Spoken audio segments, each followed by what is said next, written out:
चलो एक कॉन्सेप्ट हमारा क्वेश्चन नंबर 11 पे आओ। एक कॉन्सेप्ट था, इस कॉन्सेप्ट में क्या है कि मान लो हमने शेयर्स का ट्रीटमेंट तो कर लिया कि अगर कोई कोई शेयर्स है और वो शेयर्स को हम लोग ना अगर बेच रहे हैं तो उस पर कैसे कैपिटल गेन राइज होएगा, अगर उस पर एसटीटी पेड है तो क्या होएगा, एसटीटी नॉट पेड तो क्या होएगा। ना अगर अभी हम यहाँ पे बात करें तो हमारे जो शेयर्स है वो डीमैट फॉर्म में, यानी कि हमारे अकाउंट में, तो मुद्दा ये आता है कि कौन से शेयर्स को हम बेचेंगे। जैसे मान लो फॉर एग्जांपल हमारे पास 10,000 शेयर्स है और हमने उसमें से क्या करे 200 शेयर बेच दिए, तो मुद्दा ये आता है कि वो जो 200 शेयर बिके वो कौन से बिके। तो फिर ये केस में क्योंकि भाई अलग अलग डेट पे हमने शेयर परचेज किए होंगे तो हर एक शेयर की जो कॉस्ट ऑफ एक्विजिशन होगी वो अलग अलग होगी। तो फिर ये सिचुएशन में यहाँ पे एक कॉन्सेप्ट दिया गया 45 सबसेक्शन 2A में कि अगर कभी भी कोई भी शेयर हमारे डीमैट फॉर्म में और अगर हम शेयर को बेच रहे हैं तो हम फीफो मेथड लगाएंगे, यानी जो हमारी कॉस्ट ऑफ एक्विजिशन होगी वो फीफो मेथड पे जाएगी। ठीक है, फर्स्ट इन फर्स्ट आउट पे। ठीक है, जो पहले आए होंगे वो पहले बिकेंगे, मतलब ये हमारे ऊपर चॉइस नहीं है हमारे पास कि हम कौन से बेचेंगे, जो पहले आए हैं वो पहले निकलेंगे। ठीक है, देखो if any person has a demat account with a depository, profit or gain from transfer of share or security shall be considered to be that of beneficiary and the account holder and not the depository. ठीक है, the cost of acquisition and the period of holding of any securities shall be determined on the basis of first in first out method. कितनी कहानी समझ में आती है? इसमें कुछ प्रैक्टिकल नहीं था, बस ऐसे कॉन्सेप्ट था। इसके अलावा ये कॉन्सेप्ट कर चुके थे हम लोग। क्वेश्चन नंबर 13 भी हो गया, 14 भी ऑलरेडी कर चुके थे। क्यों?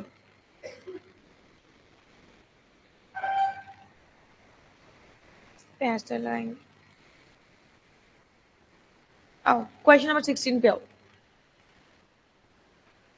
आज की क्लास में बात करेंगे वो कौन कौन सी ट्रांजेक्शन है जिनको हम लोग, वो कौन कौन सी ऐसी ट्रांजेक्शन है जिसको हम लोग ट्रांसफर नहीं ट्रीट करेंगे। देखो मैंने आप लोगों को बताया था क्या इस टॉपिक में कि अगर कभी भी हमें कैपिटल गेन अराइज करवाना है तो कैपिटल गेन अराइज होने के लिए हमारे पास ना चार इवेंट है, चार ट्रांजेक्शन है जो कि होने चाहिए। मैंने आप लोगों से कहा था कि कैपिटल गेन के लिए कैपिटल एसेट चाहिए, कैपिटल एसेट का ट्रांसफर चाहिए and transfer in a previous year चाहिए फॉर कंसिडरेशन। यानी कि अपने को कैपिटल एसेट मांगता है, ये मैंडेटरी है, और कैपिटल एसेट का क्या होना चाहिए, ट्रांसफर होना चाहिए, है ना, प्रीवियस ईयर में होना चाहिए, प्रीवियस ईयर में होना चाहिए और फॉर कंसिडरेशन होना चाहिए। अगर एक भी आइटम, एक भी चीज मिसिंग होएगा तो यहाँ पे कैपिटल गेन नहीं आएगा ना। आज की क्लास में हम लोग पढ़ेंगे सेक्शन 47। सेक्शन 47 है वो कौन कौन से ट्रांजेक्शन है जिनको हम ट्रांसफर मानेंगे ही नहीं, वो कौन कौन से ट्रांजेक्शन है जिनको हम लोग मानेंगे ही नहीं कि ये ट्रांसफर है। तो इसका मतलब है आप जो टॉपिक पढ़ने जा रहे हैं इस केस में अगर ये ट्रांजेक्शन होंगे तो ऑफकोर्स ये ट्रांजेक्शन को हम ट्रांसफर नहीं मानते हैं, और अगर ये ट्रांसफर नहीं होंगे तो ये केस में यहाँ पे कैपिटल गेन अराइज नहीं होएगा। चलो आ जाओ, तो सेक्शन 47 पढ़ने के लिए जा रहे हैं। सेक्शन 47 है ना, जो कि 47 क्या कहता है, transaction not regarded as transfer. तो अगर मैंने कुछ ट्रांजेक्शन पढ़ाने हैं, अगर ये ट्रांजेक्शन होंगे तो इनको हम लोग ना ट्रांसफर नहीं मानेंगे, और अगर ट्रांसफर नहीं होंगे तो यहाँ पे गेन अराइज नहीं होएगा। ठीक है, चलो सबसे पहली बात करते हैं। सबसे पहली ट्रांजेक्शन है no capital gain shall be computed in case of transfer of any capital asset through gift और विल और इनहेरिटेंस। यानी कि अगर हमें कोई भी ऐसी चीज मिल रही है जो कि गिफ्ट के थ्रू मिल रही है, विल के थ्रू मिल रही है, इनहेरिटेंस के थ्रू मिल रही है, तो हम यहाँ पे इसको ट्रांसफर नहीं मानेंगे और यहाँ पे कैपिटल गेन अराइज नहीं होगा। मैंने आप लोगों को बता रखा था विल और इनहेरिटेंस पे जो प्रॉपर्टी मिलती है वो एग्जेम्प्ट ही होती है, तो एग्जेम्प्ट कैसे होगी। ऑफकोर्स अगर मेरी दादी माँ गई और मेरे को प्रॉपर्टी छोड़ के गई तो ये केस में तो भाई मेरे हाथ में एक अच्छी खासी कैपिटल एसेट आ गई, मेरे को ट्रांसफर होना चाहिए, कैपिटल गेन राइज होना चाहिए। नहीं, लॉ कहता है कि हम ये केस में गेन नहीं लेंगे, टैक्स नहीं लेंगे, है ना। तो इसलिए एग्जाम कराने के लिए इसको कहा कि मानो कि ट्रांसफर ही नहीं है, तो गिफ्ट, विल और इनहेरिटेंस। ठीक है ना यार, गिफ्ट, विल और इनहेरिटेंस, इन तीन चीजों को हम लोग क्या कर रहे हैं, यहाँ पे कवर कर रहे हैं। अच्छा मैम, मान लो फॉर एग्जाम्पल आपकी दादी माँ ने आपके लिए एक लैंड छोड़ के गई और फिर फर्दर आप इसको बेच रहे हो, तो फिर अगर आपकी दादी माँ आपके लिए एक लैंड छोड़ के गई और आप इसको फर्दर बेच रहे हो तो फिर क्या ये केस में कैपिटल गेन अराइज होएगा? The answer is yes.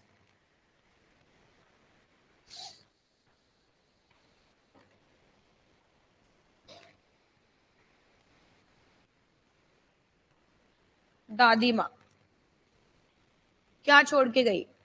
Land छोड़ के गई। तो ये जो लैंड मेरे हाथ में आई, क्या इस पे कैपिटल गेन अराइज होएगा? नहीं होएगा। क्यों नहीं होएगा? क्योंकि ये इनहेरिटेंस होएगा, यानी कि ये ट्रांसफर नहीं है, यानी कि ये ट्रांसफर नहीं है। ये सेक्शन 47 में कवर है। इतनी समझ में आई? लेकिन मान लो फॉर एग्जाम्पल, ठीक है, अब ये लैंड पे कैपिटल गेन तो नहीं अराइज हुआ, दादी माँ की जाने के 4 साल के बाद मैंने ये लैंड को बेच दिया। तो अगर मैंने ये लैंड को बेचा तो क्या ये केस में इस पे कैपिटल गेन अराइज होएगा? तो दादी माँ से मुझे आई नहीं होएगा। लेकिन अगर अब मैं इसको फर्दर सेल कर रही है तो ऑफ कोर्स जो सेल वैल्यू है वो मेरी क्या कहलाएगी? एफवीसी कहलाएगी। अब मुद्दा याद है कॉस्ट ऑफ एक्विजिशन क्या होगी? मेरे को तो इनहेरिटेंस होके आई थी। हाँ, फेयर मार्केट वैल्यू ले ले, हैं? फेयर मार्केट वैल्यू ले ले। हाँ, दादी ने जितने परचेज किया था।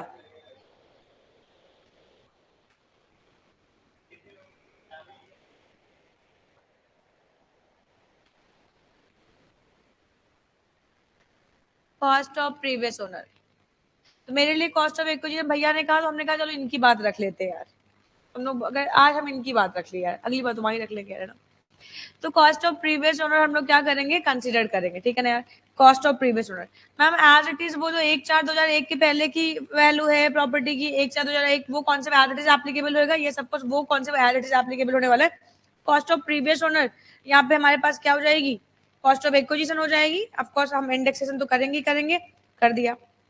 इसके अलावा कॉस्ट ऑफ इम्प्रूवमेंट, ये भी हमारे पास किसकी होगी? प्रीवियस ओनर की होगी। आई बात समझ में? इसको भी हम लोग लेस करेंगे। सेलिंग एक्सपेंसेस तो करते ही करते हैं, इसको भी लेस करेंगे। जो वैल्यू आएगी ये फाइनली अपनी कैपिटल गेन कहलाएगी। आई कहानी समझ में यार? तो गिफ्ट, विल और इनहेरिटेंस के केस में हम कैपिटल गेन को अराइज नहीं करवाते हैं, क्योंकि section 47 of the income tax कहता है कि ये ट्रांसफर ही नहीं है। और अगर ये ट्रांसफर नहीं है तो यहाँ पे कैपिटल गेन राइज नहीं होगा, क्योंकि कैपिटल गेन को राइज करने के लिए अपने को ये चारों चीजें मांगता है। अगर इसमें से कुछ भी मिसिंग होएगा तो फिर कैपिटल गेन राइज नहीं होएगा, ठीक है। लेकिन अगर सब्सिक्वेंटली ट्रांसफर किया तो यस ऑफ कोर्स यहाँ पे कैपिटल गेन राइज होएगा। ए भाई, एक चीज समझना यार ये केस में,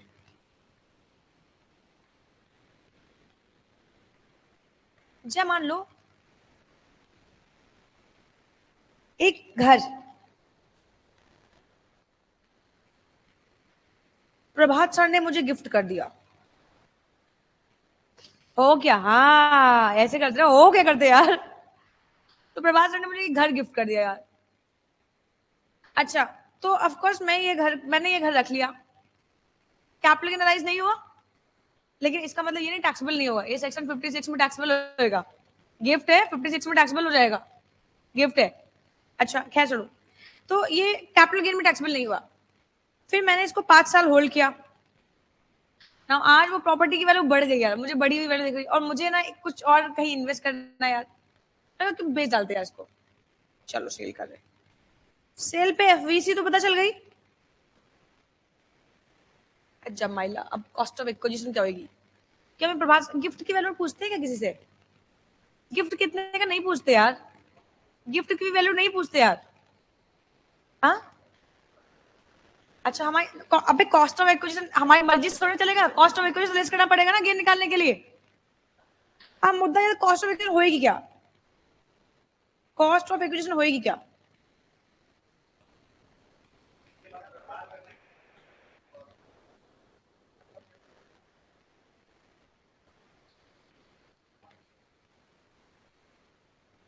क्या होगी कॉस्ट ऑफ एक्विजिशन? सुनो, आपको मैं अब सही से बता दूं यार, ये जो प्रॉपर्टी थी ना, ये प्रभास सर ने मुझे शादी की पहले गिफ्ट दी। तो शादी नहीं हुई थी तब इन्होंने एक अपार्टमेंट लिया था, वो मेरे मतलब इन्होंने कहा कि भाई अपने लिए लिया था, लेकिन फिर कहा कि भाई देखो ऐसा है कि भाई फ्यूचर में शादी तुम्हें से करनी है तो काम करे तुम्हारे नाम पे कर देते यार। तो सर ने शादी से पहले मुझे गिफ्ट कर दिया था ये। अब सर ने शादी के पहले गिफ्ट किया तो मैंने कहा भैया देखो डिले मत करो भैया, देखो किसी का कोई भरोसा है नहीं यार, कब किसका मूड चेंज हो जाए, कब चीजें, समझ रहे हो? तो मैंने कहा भैया डिले नहीं करेंगे। जैसे ही प्रभास सर ने मुझे वो गिफ्ट किया, डार्लिंग ये लो प्रॉपर्टी के पेपर्स, ये तुम्हारे लिए। मैंने अगले दिन सुबह, रात में तो मुझे बड़ी मुश्किल से नींद आई, सुबह अगले दिन मैं रजिस्ट्री विभाग में, और मैंने कहा भैया, क्योंकि सर ने अपने नाम पे परचेज किया था, बट वो डीट को वो पेपर में ऐसे बढ़िया वो रेड कलर के पेपर में लपेट के वो रोजेस रोजेस लेके आए थे कि ये तुम्हारे लिए है। तो मैंने क्या कि अगले दिन मॉर्निंग में मैं गई रजिस्ट्री विभाग, गेस्ट विभाग में, और वहीं बेटा मैंने उसको खोला, मैंने कहा भैया ये पेपर, ये रजिस्ट्री हमारे नाम पे कर दो, और मैंने कहा प्रभात से साइन कर दो आप। तो मैंने सर के साइन लिए, अपने साइन किए, और उस प्रॉपर्टी को अपने नाम पे कर लिया, क्योंकि भाई प्रॉपर्टी तो मेरे नाम पे नहीं होगी तब तक एक्चुअल प्रॉपर्टी मेरे नाम पे नहीं होगी ना, तो मैंने उसको अपने नाम पे करवाया। अच्छा, जब रजिस्ट्री विभाग गई, जब रजिस्ट्री करवाया, तो रजिस्ट्री विभाग हमसे क्या करेगा, एक certain some of money stamp duty भी तो लेगा। जब भी हम किसी भी इमूवेबल प्रॉपर्टी को रजिस्टर करवाते हैं, तो हमेशा उस इमूवेबल प्रॉपर्टी को रजिस्टर करवाने पे हमें एक certain some of money stamp duty पे करनी पड़ती है। तो हमने स्टैम्प ड्यूटी किस पे होगी, स्टैम्प ड्यूटी वैल्यू पे। तो गवर्नमेंट के दस्तावेजों में उस प्रॉपर्टी की एक वैल्यू लिखी थी 72 लाख रुपीस, और सरकार ने मुझ पे क्या किया, सरकार ने इस पे 7% का, यूपी में 7% का टैक्स रेट है, 7% का स्टैम्प ड्यूटी वैल्यू ले लिया। प्रॉपर्टी की दस्तावेजों पे वैल्यू कितनी है, 72 लाख, 72 लाख। तो इसका मतलब है, अब मान लो फॉर एग्जांपल जब गिफ्ट मिला, तो मुझे पाठक सर ने नहीं बताया कि प्रॉपर्टी उन्होंने कितने की परचेज करी, मुझे भी नहीं पता वो प्रॉपर्टी थी कितने की, मैंने पूछा नहीं, उन्होंने बताया नहीं। लेकिन जब मैंने स्टैम्प ड्यूटी पे किया था, तो भाई 72 लाख रुपीज पे किया था ना। आप 5 साल बाद में इस प्रॉपर्टी को बेच रही है, तो 5 साल बाद जब मैं इस प्रॉपर्टी को बेचेगी, तो कॉस्ट ऑफ एक्विजिशन तो अपने को भाई एफईसी तो आ गया, एफईसी तो पता होगा, कॉस्ट ऑफ एक्विजिशन क्या होगी, ये होगी स्टैम्प ड्यूटी वैल्यू। आएगा नहीं समझ में? तो गिफ्ट के केस में कॉस्ट ऑफ एक्विजिशन क्या होगी, स्टैम्प ड्यूटी वैल्यू। और अगर इनहेरिटेंस और विल है, तो उसके केस में क्या होगी, कॉस्ट ऑफ प्रीवियस ओनर। बोल भाई इतनी कहानी समझ में आती क्या, क्लियर है कहानी, ध्यान रखिए।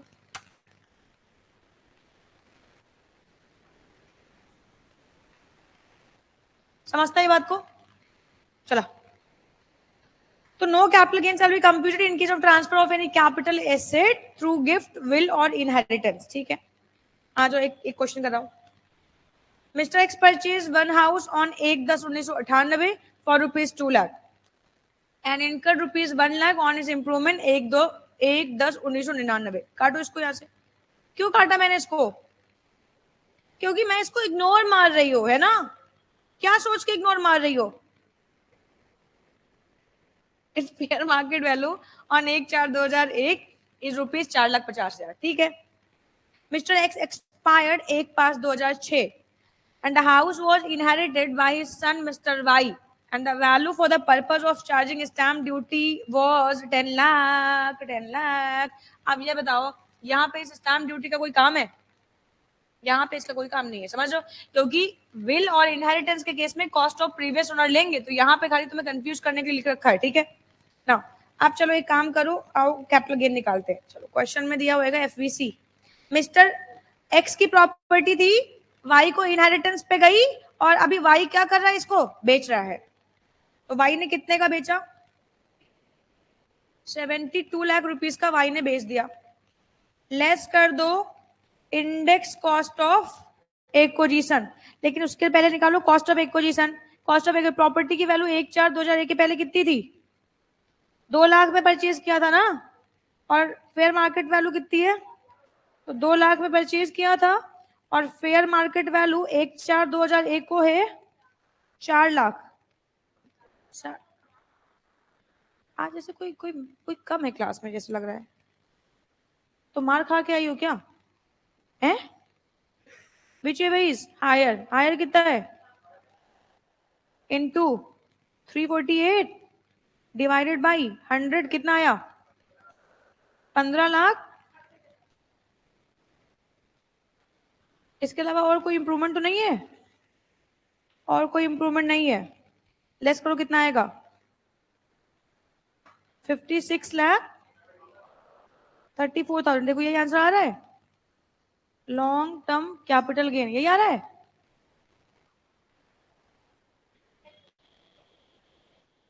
यही आ रहा है क्या, कहाँ दिक्कत है भैया,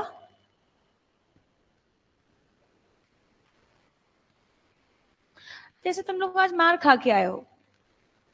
हाँ, आंसर आया। ऐसे हमें लग रहा है मंडे को थोड़ा ज्यादा जोश होता है। कौन है भैया? हाँ, आए। हाँ, तुम्हारी खाला का घर है बेटा, जब मर्जी करे तब तुम आओ। हुई तो मैं इसकी खाला ही क्यों, रिश्ता निकालेंगे तो। जय बताओ, आज मंडे, आज थोड़ा जोश होना चाहिए। जैसे लग रहा मार खा के आए हो तुम लोग, जबरदस्ती भेजे गए हो कि सचमुच ऐसा है। कल बेटा तुम लोगों ने बहुत मौसम के मजे लिए हैं। कल ओला वृष्टि हो रही थी ना, तो तुम लोग ओला के मजे ले रहे थे। ओला ओला है, यही कर रहे थे ना तुम लोग। ओले के मजे ले रहे थे क्यों? सबके स्टोरी पे खाली पत्थर लगा रखे, बर्फ लगा रखी, ओला लगा रखा, बारिश। ये बारिश का मौसम, ये बारिश की बूंदे, पता नहीं क्या क्या लगा रखा, उठपटांग। अरे बेरोजगार तुम लोगों के लिए कोई बारिश वारिश नहीं। आजा, है नहीं तो यार, तुम बेरोजगारों का भी कोई वीकेंड होता है क्या?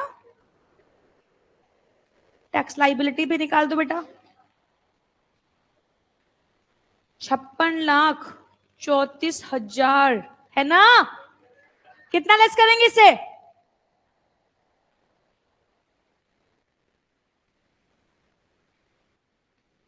कितना आया है? 53 लाख। कितना टैक्स लगाएंगे?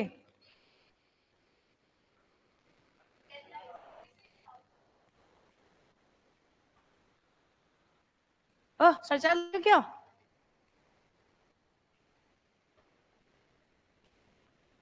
10%? कितना आएगा?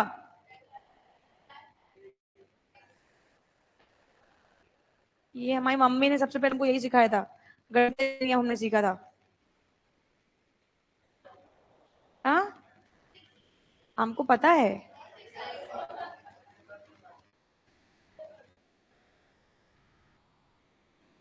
हमको पता है कितना है, ये बताओ।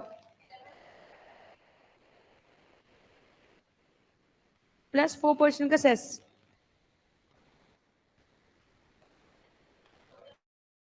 तुम सेस लगाओ 4% का इस पे।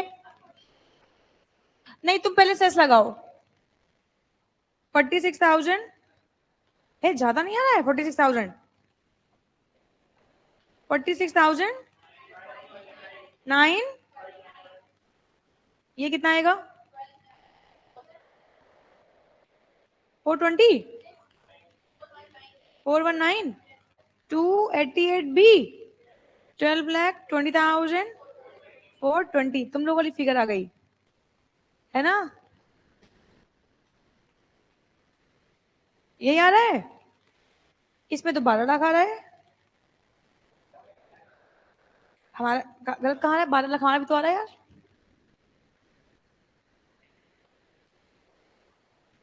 हाँ, उसमें 2.5 लाख है, क्योंकि तुमने बेटा पहला कॉन्सेप्ट मिस कर दिया, बेसिक कॉन्सेप्ट तुमने मिस कर दिया। पढ़ा था तुमने, बोला तो बेटा डिफॉल्ट टैक्स रेजिम क्या है? बस उसको क्या बोलते हैं? 1115 बैग, 115 BAC। समझते हैं तुम लोग ना? यहाँ देखो, एनी सेकंड पॉइंट, सेक्शन 47 के subsection 2, any distribution of capital asset on the partition of Hindu undivided family. अगर हिंदू अनडिवाइडेड फैमिली ने बंटवारा कर दिया और बंटवारे में कोई प्रॉपर्टी मेंबर्स को गई, तो सरकार, मतलब यहाँ इमोशनल, बंटवारा हो रहा है ना, तो बंटवारे के टाइम पे टैक्स नहीं लेंगे यार, आई बात समझ में? बट सब्सिक्वेंटली ट्रांसफर हुआ तो टैक्स लेंगे। समझता है इस बात को? चलो मैम, हम ये क्वेश्चन करके दिखाएं आपको? हाँ, हाँ मैम, हम आपके राजा बेटा, हम करके दिखाएंगे ये क्वेश्चन। चलो, आंसर बेटा नहीं आया तो बताएंगे तुम लोगों को हम।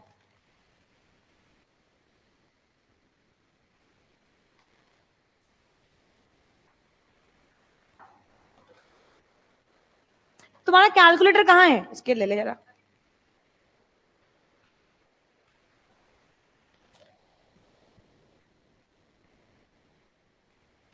रखो अपना अपना कैलकुलेटर निकाल के। हाँ बताओ मैम आप।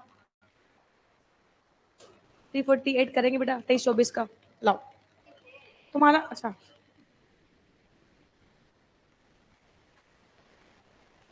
तुम्हारा कैलकुलेटर कहाँ है? तुम्हारा कैलकुलेटर कहाँ है? हाथ दो।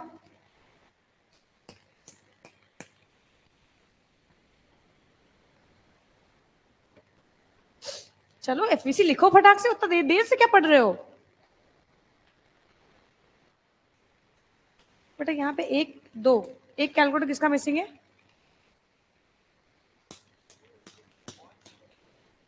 अरे किसी का बर्थडे है क्या? किस चीज के लिए? किस चीज के थैंक यू? अबे हम लोग थैंक यू नहीं बोलते यार। वो भी इतने सारे टॉफी से थैंक यू? No no.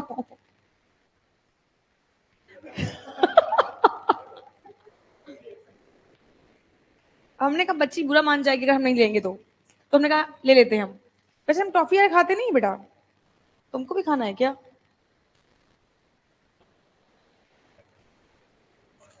तो ये तोड़ जाते। मेंबर एचयूएफ करता, बाकी मेंबर को पास है।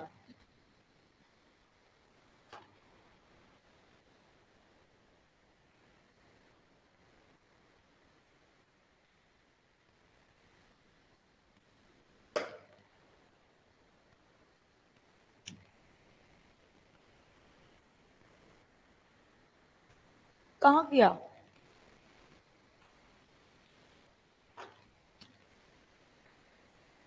इतनी इज्जत, इतनी ज्यादा इज्जत? हम हजम नहीं कर, डाइजेस्ट नहीं कर पाएंगे बेटा, डाइजेस्ट हो नहीं ना बेटा हमको।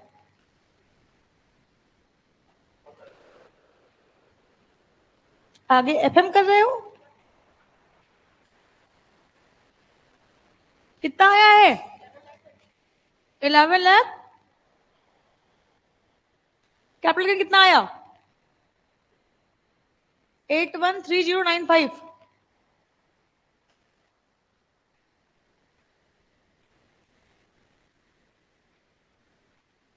अबे तुमने पहले आंसर लिख लिया क्या?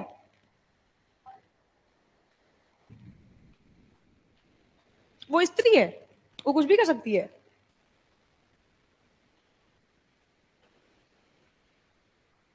खैर हमसे ये उल्टा और सीधा मत क्या करो तुम, समझ रहे हो? ऐसे सिली सिली मिस्टेक कर दोगे एग्जाम में यार, पूरा कॉन्सेप्ट गलत हो जाएगा, पूरा पढ़ाई लिखा बेकार चला गया।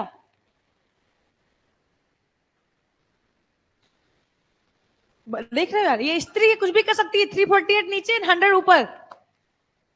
हम क्या इसलिए नहीं कहते बेटा?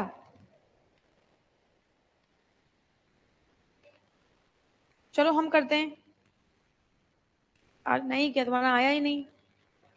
एफवीसी बताओ कितनी है? कॉस्ट ऑफ एक्विजिशन किसकी लेंगे? कर्ता की लेंगे ना? कितने परचेज किया था प्रॉपर्टी? 40,000 में किया था। A partition take place and Mr. A a co-person ordered this plot 2 lakh में, इससे कोई मतलब ही नहीं है। Income expenditure 185 towards the fencing the plot, तो ये इंप्रूवमेंट है, इसको कंसीडर करेंगे हम। तो पहले कॉस्ट ऑफ एक्विजिशन पे आओ, इंडेक्स पे। 40,000 इंटू 348 डिवाइड बाई 100 कितना आया? 3839, 1,39,000 ये आया। अब इसमें इंडेक्स कॉस्ट ऑफ इंप्रूवमेंट भी तो एडजस्ट करेंगे बेटा। कितनी आई है? 5। अबे कितनी वैल्यू कितनी है?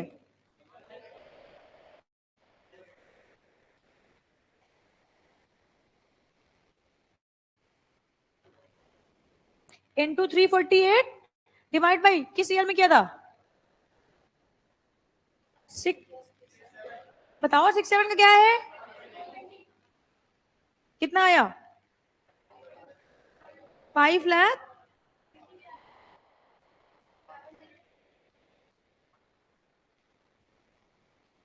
एडजस्ट करो कितना आएगा?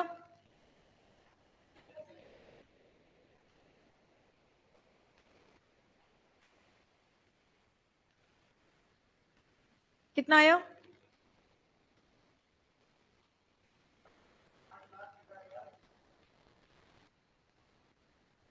ये अब निकाल लेना इसमें टैक्स लायबिलिटी तुम लोग। चलो आगे बढ़ते हैं, आओ। तो 47 में सबसे पहले हम लोगों ने गिफ्ट विल और इनहेरिटेंस के थ्रू कोई प्रॉपर्टी ट्रांसफर हुई तो कैपिटल गेन राइज नहीं होएगा, सब्सिक्वेंटली होएगा। और अगर कोई प्रॉपर्टी है वो एचयूएफ से डिस्ट्रीब्यूट होकर अपने मेंबर्स में जा रही है तो इस पर भी कैपिटल गेन राइज नहीं होएगा। नाउ थर्ड पॉइंट है हमारे पास, ध्यान से पढ़ोगे तो खो जाओगे होल्डिंग और सब्सिडरी के चक्कर में। Transfer of capital asset by a holding company to subsidiary company or subsidiary company to holding company, provided company receiving capital asset is an Indian company and also a 100% share of 100% of capital of subsidiary company is held by the holding company। अब ये क्या कह रहे हैं, एक होता है concept बचपन में पढ़ा होगा होल्डिंग एंड सब्सिडरी का। होल्डिंग का मतलब है अगर होल्डिंग कंपनी ने सब्सिडरी कंपनी में ये कंपनी में मोर देन 50% शेयर होल्ड कर रखे, यानी ये होल्डिंग कंपनी ने अगर सब्सिडरी कंपनी के मोर देन 50% शेयर होल्ड किए तो ये हो जाएगी होल्डिंग कंपनी और ये जो जाएगी subsidiary. 2 clause 46 and 2 clause 87 of the companies act है ना। या फिर होल्डिंग कंपनी ने इस कंपनी में के बोर्ड ऑफ डायरेक्टर्स पे क्या करके रखा हो, कंट्रोल करके रखा हो बीओडी पे, तो ये हो गई होल्डिंग कंपनी और ये हो गई सब्सिडरी कंपनी। समझता है। एक कॉन्सेप्ट होता है होली ओन सब्सिडरी का, अगर एक कंपनी ने किसी दूसरी कंपनी के 100% शेयर परचेज किए हो तो ये कंपनी हो जाएगी होली ओन सब्सिडरी, मतलब कंप्लीट पावर किसके पास है, होल्डिंग कंपनी के पास ही है। आई बात समझ में। तो अब ये क्या है, इस कंपनी ने इस कंपनी के 100% शेयर होल्ड करके रखे, और अब अगर होल्डिंग कंपनी अपनी सब्सिडरी कंपनी को कोई एसेट ट्रांसफर कर रही है और अगर सब्सिडरी कंपनी अपनी होल्डिंग कंपनी को कोई एसेट ट्रांसफर कर रही है, अच्छा जो ट्रांसफरी कंपनी है अगर वो इंडियन कंपनी, ट्रांसफरी कंपनी है अगर ये ट्रांसफरी है और अगर ये इंडियन कंपनी है या ये ट्रांसफरी कंपनी है ये इंडियन कंपनी है, तो मानो कि ये ट्रांसफर नहीं है, मानो कि ये ट्रांसफर नहीं है और हम इस पे गेन राइज नहीं करेंगे। आई कहानी समझ में। अब पढ़ देखो क्या लिखा है, transfer of capital asset by a holding company to subsidiary to holding, provided company receiving capital asset is an Indian company. तो अगर सब्सिडरी ने होल्डिंग को दिया और होल्डिंग इंडियन कंपनी है, या अगर होल्डिंग ने सब्सिडरी को दिया और सब्सिडरी इंडियन कंपनी है, तो ये केस में मानो कि ट्रांसफर नहीं और हम कैपिटल गेनराइज नहीं करवाएंगे। एक शर्त है कि होली ओन्ड सब्सिडरी होनी चाहिए, होली ओन्ड सब्सिडरी होनी चाहिए, ठीक है। अगली बात करते हैं वापस फिर से, transfer of any capital asset by amalgamating company to the amalgamated company. देखो अब अमेलगमेशन क्या है, हमें नहीं पता अमेलगमेशन क्या है, अकाउंटिंग स्टैंडर्ड 14 में पढ़ोगे, हमें नहीं पता, हमें इतना पता अमेलगमेशन में। देखो यार, जो ए लिमिटेड है, चाहे मान लो लॉस मेकिंग कंपनी है, ये लॉस मेकिंग कंपनी है, तो ये बी लिमिटेड है, बी लिमिटेड कह रही है आओ चले तुमको ले चले, समझ रहे हो। तो बी लिमिटेड मतलब ये वैसे भी डूब जाएगी, मर जाएगी, कहानी सी खत्म हो जाएगी, तो बी लिमिटेड ने क्या कर लिया, इसको एक्वायर कर लिया। अब ये कंपनी हो सकता है शायद बी लिमिटेड ही बने, हो सकता है ए बी लिमिटेड बन जाए या किसी और नाम से जानी जाए, क्या फर्क पड़ता है, वो डिपेंड करता है कि क्या सिचुएशन है। बट अब ये company B limited A limited को ले गई, तो ये हो गई एमएलगेमेटेड कंपनी और जो हो गई एमएलगेमेटिंग कंपनी। इतनी कहानी समझ में आई। एमएलगेमेटेड रिजल्टिंग कंपनी को एमएलगेमेटेड बोलेंगे और जो जा रही है उसको क्या बोलेंगे, एमएलगेमेटिंग कंपनी। बोल भाई, इतनी कहानी समझ में आती क्या। तो transfer of capital asset by the amalgamating company to the amalgamated company, if the amalgamated company is an Indian company, तो मानो कि ये ट्रांसफर नहीं है और कैपिटल गेनराइज नहीं होएगा। आई कहानी समझ में। चलो अगला आता है हमारे पास पांचवा, transfer of capital asset by the demerge company to the resulting company and the resulting company is an Indian company, तो ये केस में ट्रांसफर नहीं मानेंगे। मतलब दो कंपनीज हैं ए और बी, दोनों क्या हो रही है, पहले ये ए बी थी, एमएलगमेशन मतलब विवाह हो गया और डीमर्जर मतलब तलाक हो गया। ए बी कंपनी थी, अब क्या हो गई है, अब ए अलग हो गई है और बी अलग हो गई है, और इस कंपनी की जो मोस्ट ऑफ दी एसेट्स अगर किसी कंपनी को गई, अगर इस कंपनी की पहले तो एक ही कंपनी थी ना, अभी दो हो गई, तो इस कंपनी की एसेट अगर इस कंपनी को गई और अगर ये कौन सी कंपनी है, इंडियन कंपनी है, तो ये केस में इसको मानेंगे कि ट्रांसफर नहीं है और कैपिटल गेन राइज नहीं करेंगे। बोल भाई कहानी समझ में आती क्या? बोलो हाँ। काफी जोश है यार बच्चों में। ये जोश देख के तो मतलब हम जोश में आ रहे, तुम्हारे चेहरे पे जो एनर्जी है ना, वो एनर्जी, तुम्हारी जो वाइब्स, मतलब ना लिटरली ना इतना खतरनाक वाइब्स तुमसे आ रही है ना, मैं मैच नहीं कर पा रही हूँ तुम लोगों की वाइब्स को, समझ रहे हो यार? है ना? सही है, तुम लोगों की वाइब्स नहीं मैच कर पा रही हूँ आज मैं। Receiving of shares from amalgamated company, जो देखो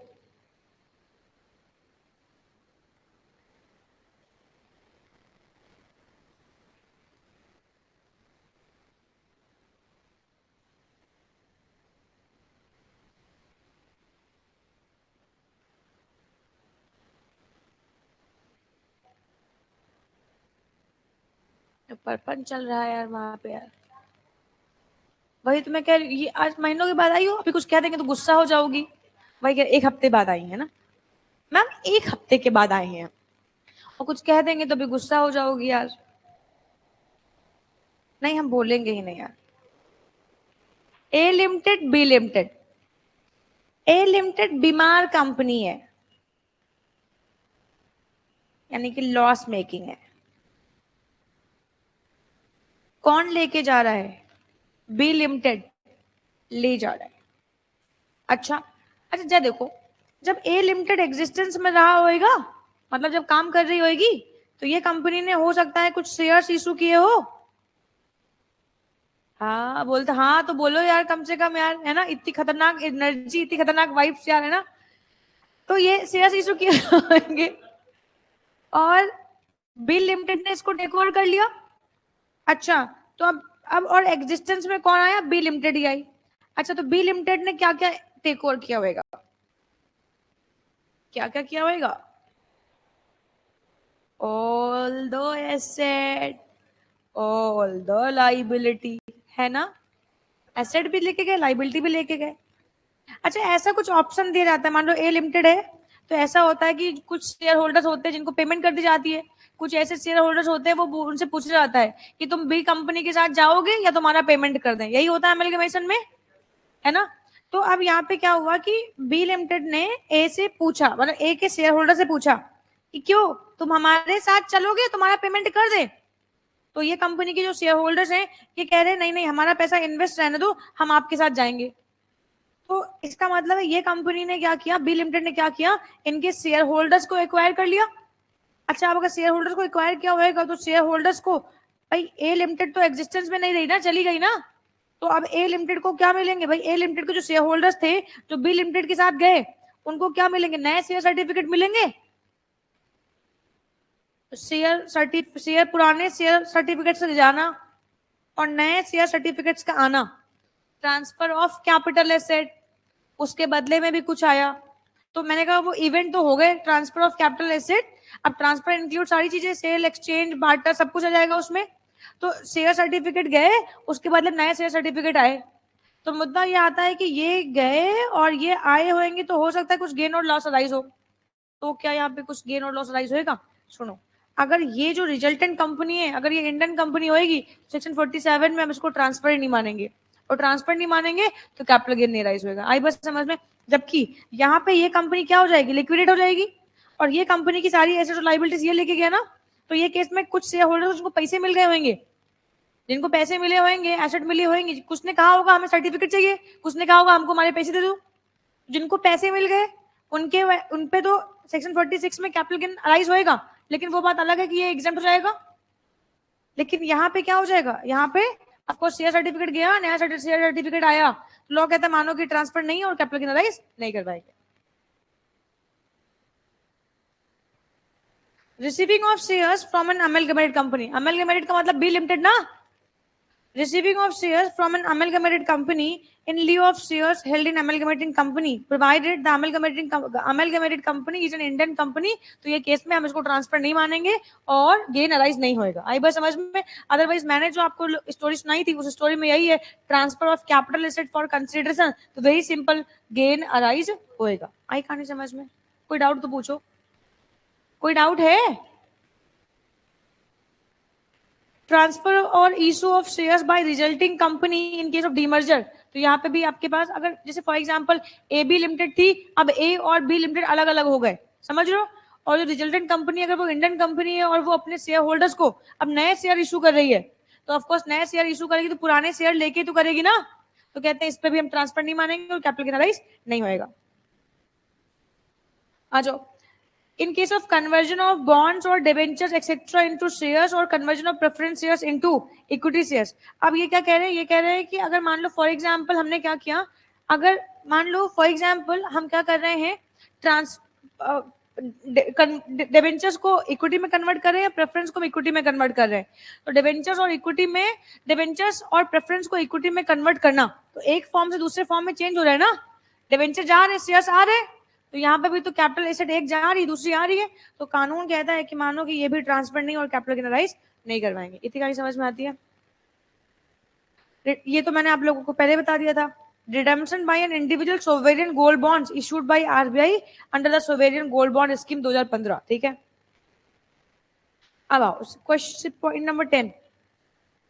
any transfer of capital asset in transaction of reverse mortgage. अब ये रिवर्स मॉर्गेज क्या होता है यार? रिवर्स मॉर्गेज क्या होता है?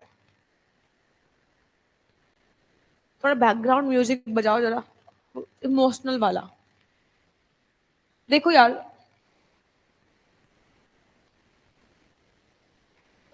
तुम्हारे मम्मी पापा ने तुम लोगों को पढ़ाया लिखाया, इतना बड़ा कर दिया, खड़े होकर समझाएंगे। तुम्हारे मम्मी पापा ने बचपन से, जब तुम इतने छोटे बच्चे थे, पाला पोसा, बड़ा किया, पढ़ाया लिखाया, सीए बना दिया। फाइनली सीए हर्षांगी, है ना? हर्षांगी नाम है तुम्हारा?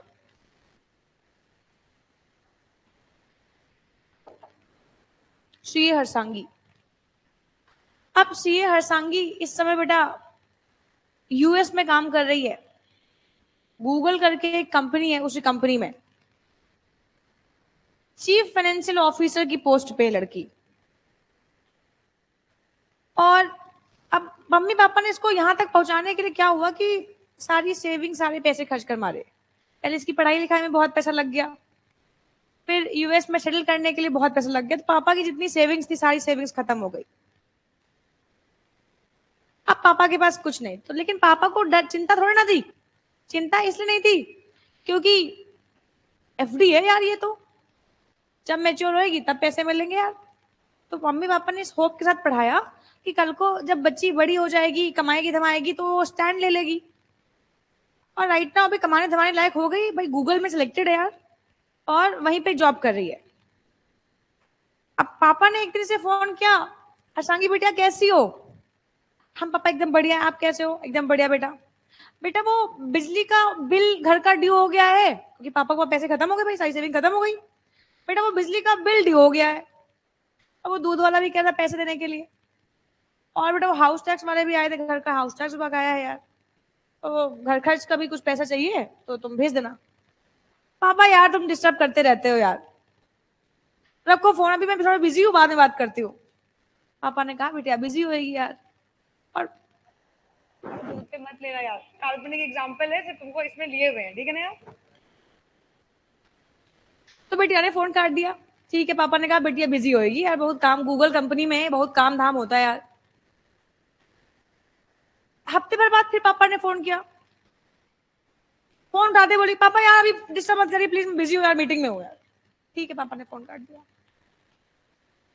फिर पापा ने हफ्ते भर बाद फोन किया, बेटा वो दूध वाले का पेमेंट करना बहुत जरूरी है, वो मांग रहा था। पापा यार अभी देखो मैंने यहाँ पे एक फ्लैट परचेज कर लिया है, और कुछ इन्वेस्टमेंट्स भी मैंने कर दी है, और अभी मैं अपना ही मैनेज नहीं कर पा रही हूँ पापा, और मेरे पास अभी राइट नाउ पैसे नहीं है, तो प्लीज आप मैनेज कर लो, फिर मैं बाद में भेजती हूँ। पापा के दिल पे धक्का लगा, क्या क्या क्या? मतलब किस उम्मीद में पढ़ाया था लिखाया था, किस उम्मीद में बड़ा किया था कि एक दिन बच्चे बड़े होंगे और स्टैंड लेंगे। बच्चों ने स्टैंड तो लिया, लेकिन अपने लिए, अपने माँ बाप के लिए नहीं लिया। हर घर की यही कहानी है, हर माँ बाप की यही कहानी बेटा। तुम लोग भी यही करोगे? करोगे? अच्छा सब लोग कह रहे नहीं करेंगे, लेकिन कितने सारे माँ बाप के साथ यही होता है, तो करता कौन है आखिर में? अगर सब लोग कह रहे नहीं करेंगे तो करता कौन है? क्यों भाई, माँ बाप क्यों दुखी रहते हैं? फिर बिटिया को फोन किया, बिटिया हाउस टैक्स वाले आए थे, बिजली का बिल भी जमा नहीं, बिजली कट गई। पापा इसमें बिल्कुल पैसे नहीं है, अभी क्रिसमस होके गया है और सारे पैसे वहां खत्म हो गए, पार्टी कर ली थोड़ी सी और पैसे बचे नहीं यार। तो ये कि अल्टीमेटली कुल मिला के हो क्या रहा है, पापा बोल रहे हैं भैया पैसे भेज दो, क्योंकि आपने जारी भगवान मूवी देखी है? बागवान, अरे एकदम बस बस एकदम बढ़िया, बागवान पे आ जाओ यार, है ना। छोड़ो, तुम्हें तुम रोने लगोगे अभी और रुला देंगे यार अब तुम्हें।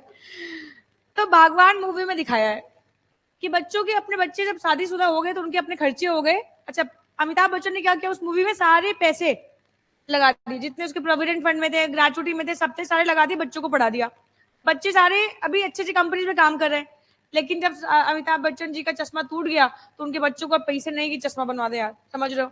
ये सबके घर में हर जगह हो रहा है। माँ बाप अपनी जान लगा के, अपने शरीर का खून बेच के बच्चों को पढ़ा देते, फिर बच्चे क्या करते हैं, सेटल हो गए, उनकी शादीशुदा जिंदगी हो गई, तो उसके बाद खाली अपनी बीवी बच्चों ध्यान दे रहे हैं और माँ बाप, बूढ़े माँ बाप का कोई ख्याल नहीं कर रहा है।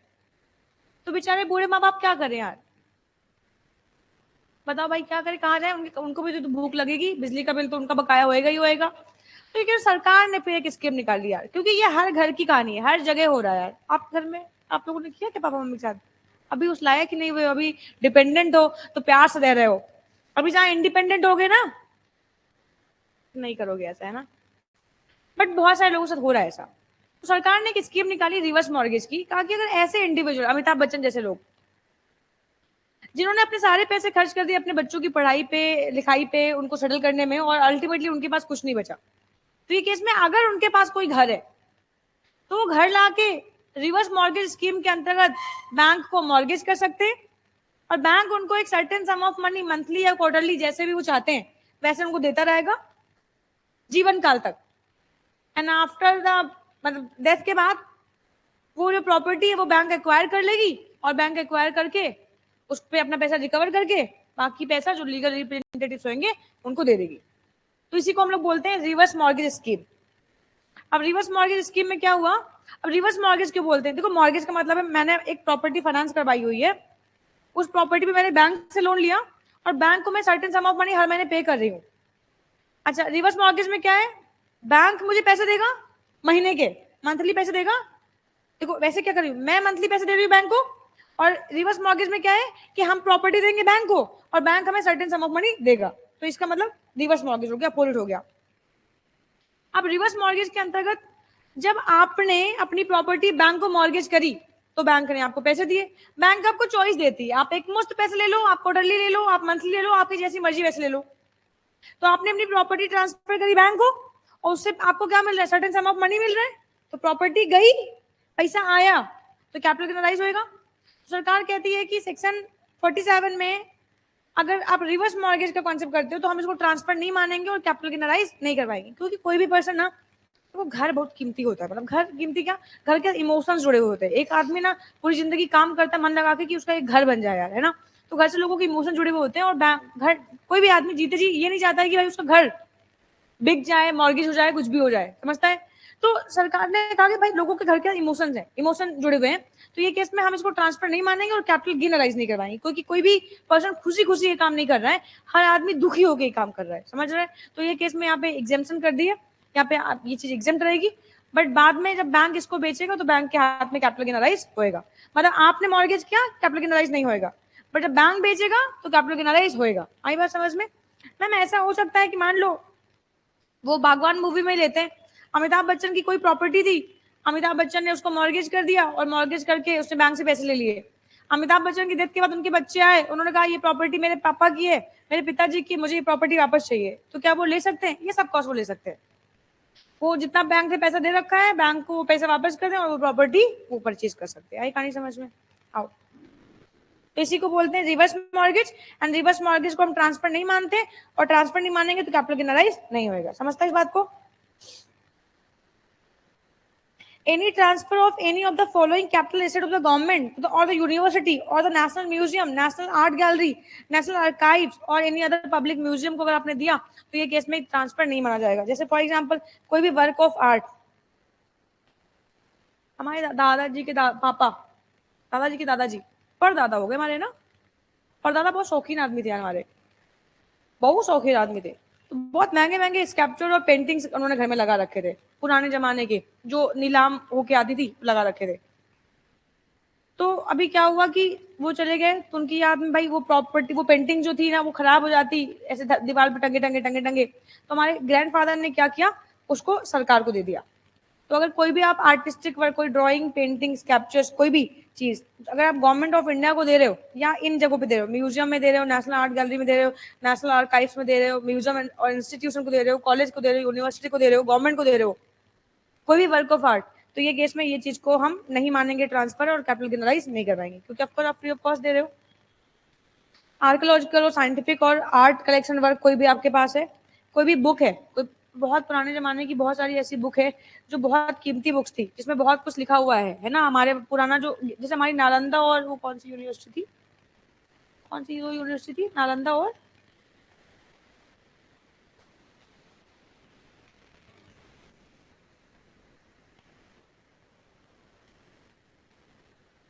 तो बड़ी फेमस यूनिवर्सिटी है, तो हमें नाम नहीं आ रहा है, नालंदा और तक्षशिला थी क्या, हाँ टू फेमस हिंदू यूनिवर्सिटीज थी। एक तो नालंदा यूनिवर्सिटी, नालंदा विश्वविद्यालय था, और एक था तक्षशिला करके यूनिवर्सिटी, शायद शायद शायद मुझे याद नहीं आ रहा, नाम नहीं याद आ रहा है।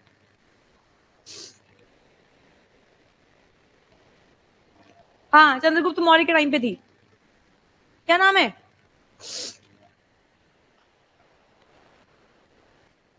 तक्षशिला नालंदा, ये तो बड़ी फेमस यूनिवर्सिटी थी, मुझे मुझे याद नहीं आ रहा था ठीक से।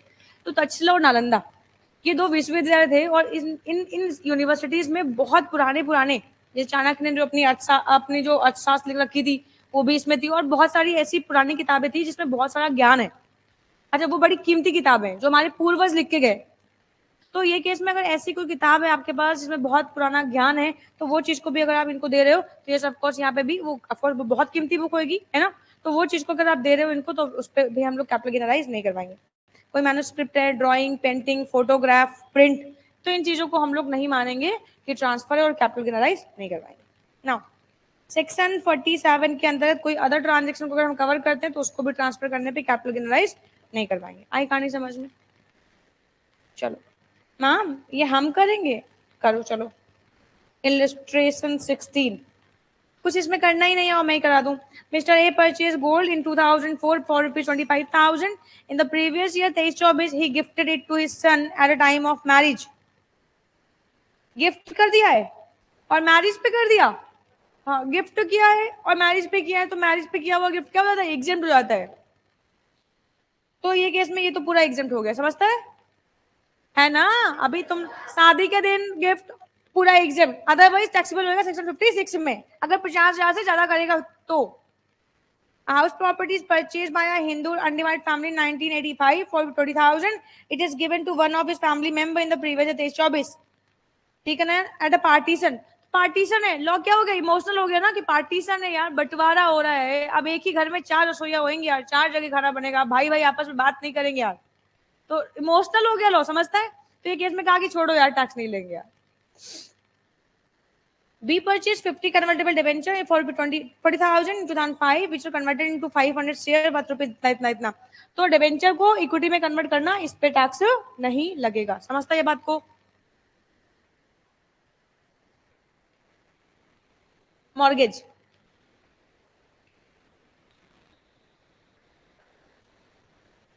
हाँ लोन, लोन पे टैक्स नहीं लगता।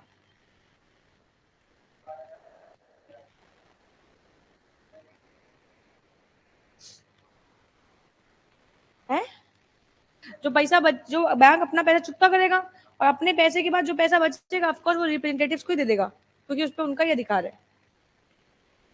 वो वो तो रिप्रेजेंटेटिव्स के हाथ में होएगा, इनहेरिटेंस के थ्रू मिल रहा है, ऑफकोर्स एक्शन बन जाएगा। यस चलो आगे बढ़ो यार, ये वाली बात तो मैं आप लोगों को बता चुकी हूँ, cost with reference to certain certain modes of acquisition. अगर गिफ्ट, विल और इनहेरिटेंस है तो ये केस में कॉस्ट ऑफ एक्विजिशन हो जाएगी प्रीवियस ओनर की कॉस्ट, और अगर गिफ्ट है तो स्टैम्प ड्यूटी वैल्यू और द डेट ऑफ ट्रांसफर वही हो जाएगी। चलो इसको रीड करवा दो। If any person has received an asset through transaction for under Section 47 and subsequently asset was sold by him, in such cases, cost of acquisition and cost of improvement of previous owner shall be considered to be cost of acquisition and improvement of the SSC. And also cost of improvement by the SSC shall be taken into consideration. ठीक है ma'am. Time period के respect में time period of previous owner shall also be taken into consideration. ठीक है, तो time and cost दोनों ले लियो. Cost of acquisition in case of gift, gift के केस में क्या होएगा? If any individual or a Hindu undivided family had received a gift in kind and it was taxable under Section 56, in such cases, at the time of sale, cost of acquisition and such cost of acquisition of such asset shall be the value which has been taken into consideration for the purpose of computing taxable amount of gift. या फिर stamp duty value. आई बात समझ में?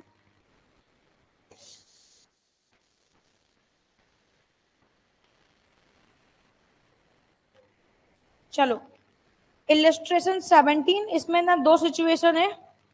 एक में presume mister Y is a son of mister X, और एक आपके पास ये. जल्दी से करके दिखाओ, आंसर नहीं देखेंगे और आंसर आना चाहिए यार.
कर लिया केसो?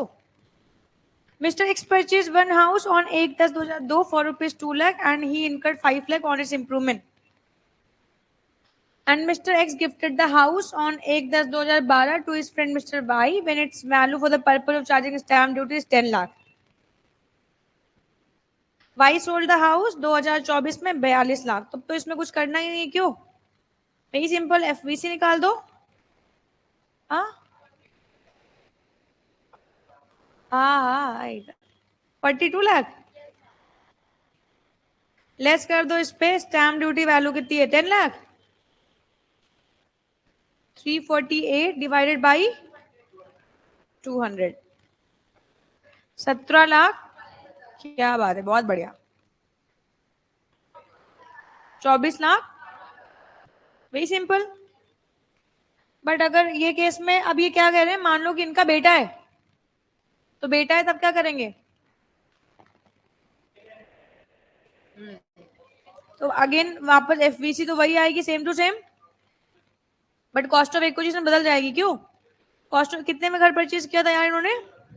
2 लाख में, 2002 में. तो index cost of acquisition 2 lakh रुपए बेटा, इंटू 348 और डिवाइड बाई 2002 का इंडेक्सेशन 105. कितना आया ये?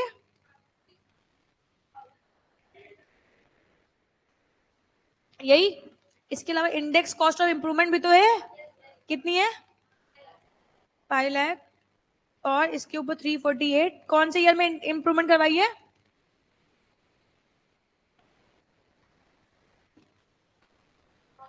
9-10 का बताओ कितना है? 148. कितना आया? 25,626. और भी इंप्रूवमेंट है क्या? तो एडजस्ट को कितना आएगा? 67 आया. ये कैपिटल गेन आ गया. यानी कि यहाँ पे गिफ्ट में कैपिटल गेन ज्यादा आया है, यहाँ पे कैपिटल गेन थोड़ा सा कम आया है. समझता है ये बात को? डाउट है?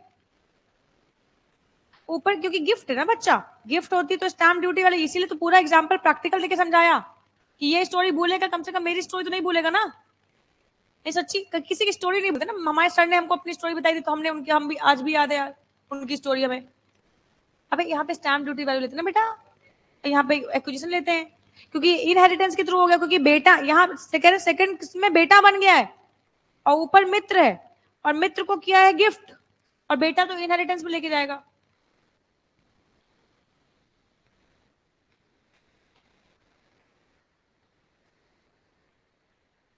ओ मैम, यही था क्या? यही वो स्टोरी थी क्या? यही है भगवान की स्टोरी. ठीक है ना यार?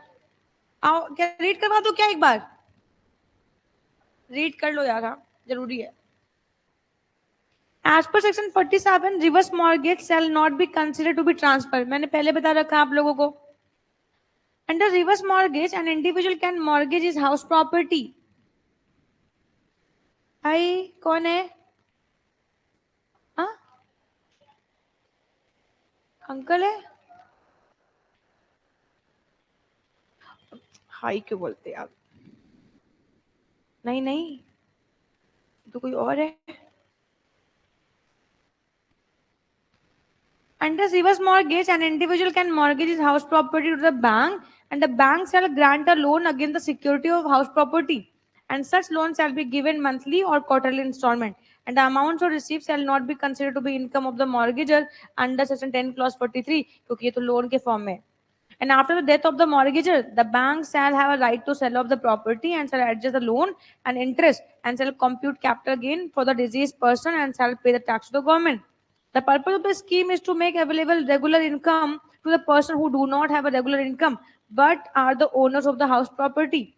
In general, the mortgager repay the loan in installment, but in case of mortgagee, bank is paying. तो अपोजिट हो जाता है. बस इतनी बात है. ठीक है ना यार?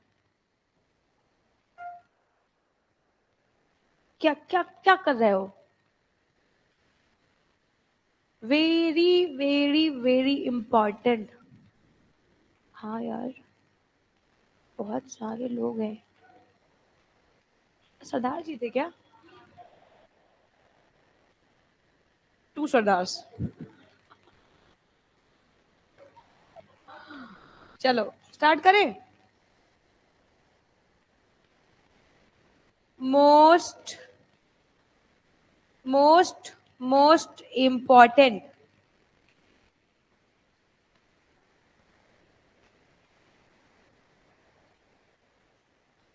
बच्चा। हाँ नहीं बेटा, क्योंकि कॉस्ट ऑफ इम्प्रूवमेंट पहले करी थी। जब आपको प्रॉपर्टी ट्रांसफर हुई, मानो सर ने मुझे दे दिया वो प्रॉपर्टी, उसके बाद मैंने उसके ऊपर एक फ्लोर और बना दिया, तो मैंने जो इंप्रूवमेंट करी वो मैं लेस करूंगी। बट जब सर ने मुझे गिफ्ट की प्रॉपर्टी, तो जिस डेट को गिफ्ट करी मैंने अगले दिन उसको रजिस्टर करवा लिया, तो उस प्रॉपर्टी की वैल्यू टिल द डेट जब रजिस्टर करवाया उस डेट तक उसमें एडजस्ट होकर आई होगी ना। इसीलिए प्रीवियस प्रीवियस ओनर की हम कॉस्ट ऑफ इंप्रूवमेंट नहीं लेंगे, क्योंकि जब हम स्टैम्प ड्यूटी को, जब प्रॉपर्टी को वैल्यू कराएंगे ना, तो वैल्यूवर आएगा और प्रॉपर्टी की वैल्यू निकालेगा। हाँ हाँ, तो वो इंक्लूड हो जाती है ऑटोमेटिकली। चलो यार, ये वेरी इंपॉर्टेंट है, अच्छे समझना यार। 10 नंबर का क्वेश्चन पूछ लिया। पहले तो मैं आपको बता दूं एकदम हकीकत की बात, पहले ये 8-9 साल तक अभी तक सिलेबस में पढ़ा रहा, इस पे कभी कोई क्वेश्चन नहीं आया। तो पढ़ा था सिलेबस में, तो ऑफकोर्स मैं पढ़ा देती हूँ आपको हर चीज सिलेबस में जो होती है, लेकिन मतलब बहुत मैं मन से नहीं पढ़ाती थी कि चलो ठीक है यार ये पढ़ा हुआ सिलेबस में। अचानक से ऐसा 10 नंबर में क्वेश्चन पूछा इंस्टीट्यूट ने। अच्छा एक बार पूछा तो ठीक है, चलो ठीक है, अच्छा आया इंस्टीट्यूट ने इसको याद किया, फिर अगले अटेम्प्ट में फिर आया 10 नंबर में क्वेश्चन। समझता है ये बात को? तो अभी ये topic very very very important हो गया यार।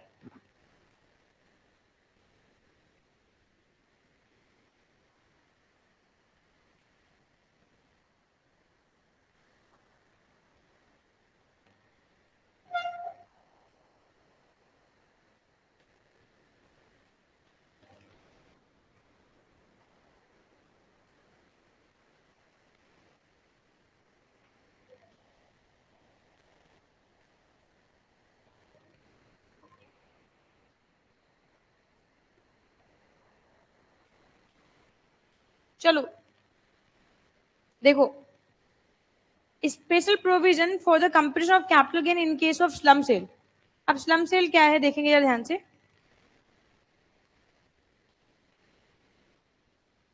ये पहले कहानी सुनो यार। कहानी कुछ इस प्रकार है, जैसे मान लो फॉर एग्जाम्पल अभी हुंडा ने अपनी सेंट्रो कार जो इनकी आ रही थी, जिस कार से इन्होंने एंट्री करी थी, अभी ये यूनिट को इन्होंने बंद करने का प्लान कर लिया। हालांकि फिर से इन्होंने रिनाउंस किया है कि हम फिर से सेंट्रो लेके आ रहे हैं, बट अभी जो पुरानी इनकी सेंट्रो बन रही थी, इन्होंने अपनी उस पुरानी सेंट्रो के रिगार्डिंग पूरी की पूरी यूनिट को शट डाउन कर दिया। अच्छा, जब कंपनी पूरी की पूरी यूनिट को शट डाउन करते, तो जैसे ऐसा हुआ ना कि मान लो कोई ऐसा कोई कंपनी है, उसके बहुत सारे विंग्स हैं। अब इसमें हुंडा जो है वो सेंट्रो भी बना रही है, उसमें i20 भी बना रही है, उसमें क्रेटा भी बना रही है, उसमें सैंटा फे भी बना रही है, बहुत सारे प्रोडक्ट बना रही है। तो अलग अलग प्रोडक्ट के लिए इनके अलग अलग विंग्स हैं, अलग अलग प्रोडक्ट के लिए इनके अलग अलग विंग्स हैं। अच्छा, अब इनका एक प्रोडक्ट सेंट्रो, ये प्रोडक्ट अभी राइट नाउ ये बंद कर रहा है। तो जिस जगह पे सेंट्रो का प्लांट लगा होगा वहां पे सेंट्रो ही बन रही होगी, तो वो यूनिट को ये लोग क्या कर रहे होंगे, बेच रहे होंगे। ऑफ कोर्स वो प्लांट एंड मशीनरी जो होगा, फर्नीचर एंड फिक्सर होगा, वो सब बेच रहे होंगे, क्योंकि वो यूनिट ही बंद कर रहे हैं। तो अब मुद्दा ये आता है कि एक कंपनी है और वो कंपनी अपनी किसी यूनिट को बंद कर रही है, तो कंपनी के पास बहुत सारे यूनिट होंगे, unit A, unit B, unit C, बहुत सारे यूनिट होंगे। मान लो कंपनी क्या कर रही है, अपने यूनिट ए को बेच रही है, स्लम मतलब मंदी आ गई, या उस आउटडेटेड हो गई, वो टेक्नोलॉजी आउटडेटेड हो गई, या प्रोडक्ट आउटडेटेड हो गया। बहुत सारे रीजन हो सकते हैं एक प्रोडक्ट को बंद करने के, डिसकंटिन्यू करने के। तो ये कंपनी ने अपनी प्रोडक्ट ए की यूनिट लाइन बंद करी और इसके जितने भी एसेट वगैरह है, इन सारे एसेट को बेचने की बात कही। ये पूरी यूनिट ही बेच रहे हैं। तो जब ये यूनिट बेचेंगे तो यूनिट में भैया, तो यहाँ पे एसेट भी होंगे और इसके रिस्पेक्ट में लाइबिलिटी भी होगी यूनिट ए के रिस्पेक्ट में। समझता है? तो ये सिचुएशन में अब हम इस पे कैपिटल गेन कैसे निकालेंगे? तो इन्होंने कहा ये केस में कैपिटल गेन निकालने के लिए, अगर कोई कंपनी है वो अपनी किसी यूनिट को बंद कर रही है और कैपिटल गेन निकालना है, तो वेरी सिंपल, वो बेचेगी तो पूरी यूनिट बेचेगी। Yes ma'am. तो एक काम करो, यूनिट बेचेगी तो ग्राहक आएगा और ग्राहक से वो रेट लगवाएगी, तो रेट लगवाएगी तो एफवीसी तो आपको क्वेश्चन में मिल जाएगी। आप लेस करेंगे कॉस्ट ऑफ एक्विजिशन। अब यार कॉस्ट ऑफ एक्विजिशन, तो यहाँ पे भाई ऐसा तो है नहीं कोई इंडिविजुअल एसेट बेचनी है, हम तो पूरी यूनिट ही बेच रहे हैं ना। तो पूरी यूनिट बेच रहे हैं, तो फिर ये की सिचुएशन में क्या होएगा, हम क्या करेंगे? अब यहाँ पे देखो, यार ये बैलेंस शीट आइटम होएगा, कंपनी होएगी तो बैलेंस शीट आइटम होंगे। अगर बैलेंस शीट आइटम होंगे तो फिर इसका मतलब है यहाँ पे हमें इंडेक्सेशन नहीं करना होगा, क्योंकि मैंने आप लोगों को ऑलरेडी बता दिया है बैलेंस शीट आइटम के लिए हम इंडेक्सेशन नहीं करते। तो कंपनी के पास अगर हुंडई की एक सेंट्रो यूनिट है, उस यूनिट को भाई बैलेंस शीट के हिसाब से बेचेंगे, इंडिविजुअल एसेट के साथ थोड़ा ना बेचेंगे। ए भैया ये पंखा लेके आए थे, बार्गिन कर ले बैठ के, ये प्लांट एंड मशीन लाए थे, बार्गिन कर ले, ऐसा नहीं होता है, पूरी यूनिट बेचेंगे।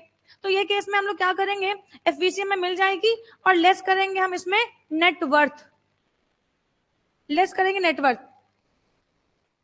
नेटवर्थ का मतलब क्या होता है, नेटवर्थ का मतलब होता है, नेटवर्थ का मतलब होता है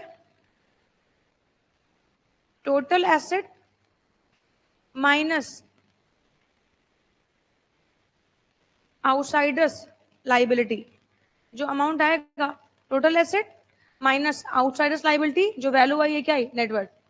तो ये बैलेंस शीट में इनके पास सारी एसेट्स पड़ी होंगी, जो आउटसाइडर की लाइबिलिटी उसको लेस करेंगे, जो वैल्यू आएगी वो यूनिट ए की नेटवर्थ आ जाएगी। तो एफवीसी माइनस कर देंगे नेटवर्थ, माइनस कर देंगे सेलिंग एक्सपेंसेस,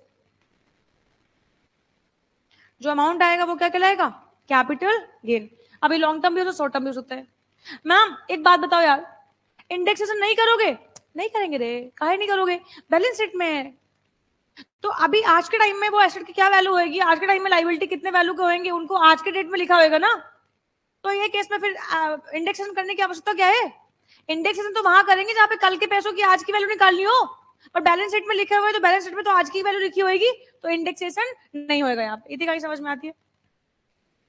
अच्छा सुनो, कभी कभी ऐसा होता है ना कि हम जब बैलेंस शीट बनाते हैं ना, जैसे मान लो फॉर एग्जांपल हमने पिछले साल मान लो अपनी बैलेंस शीट बनाई, हमने एक लैंड परचेज करी थी और वो लैंड की वैल्यू जो थी वो 1 करोड़ रुपीज थी। पिछले साल हमने 22-23 में एक लैंड परचेज करी थी, उसकी जो वैल्यू थी मैंने 1 करोड़ रुपीज में परचेज करी थी।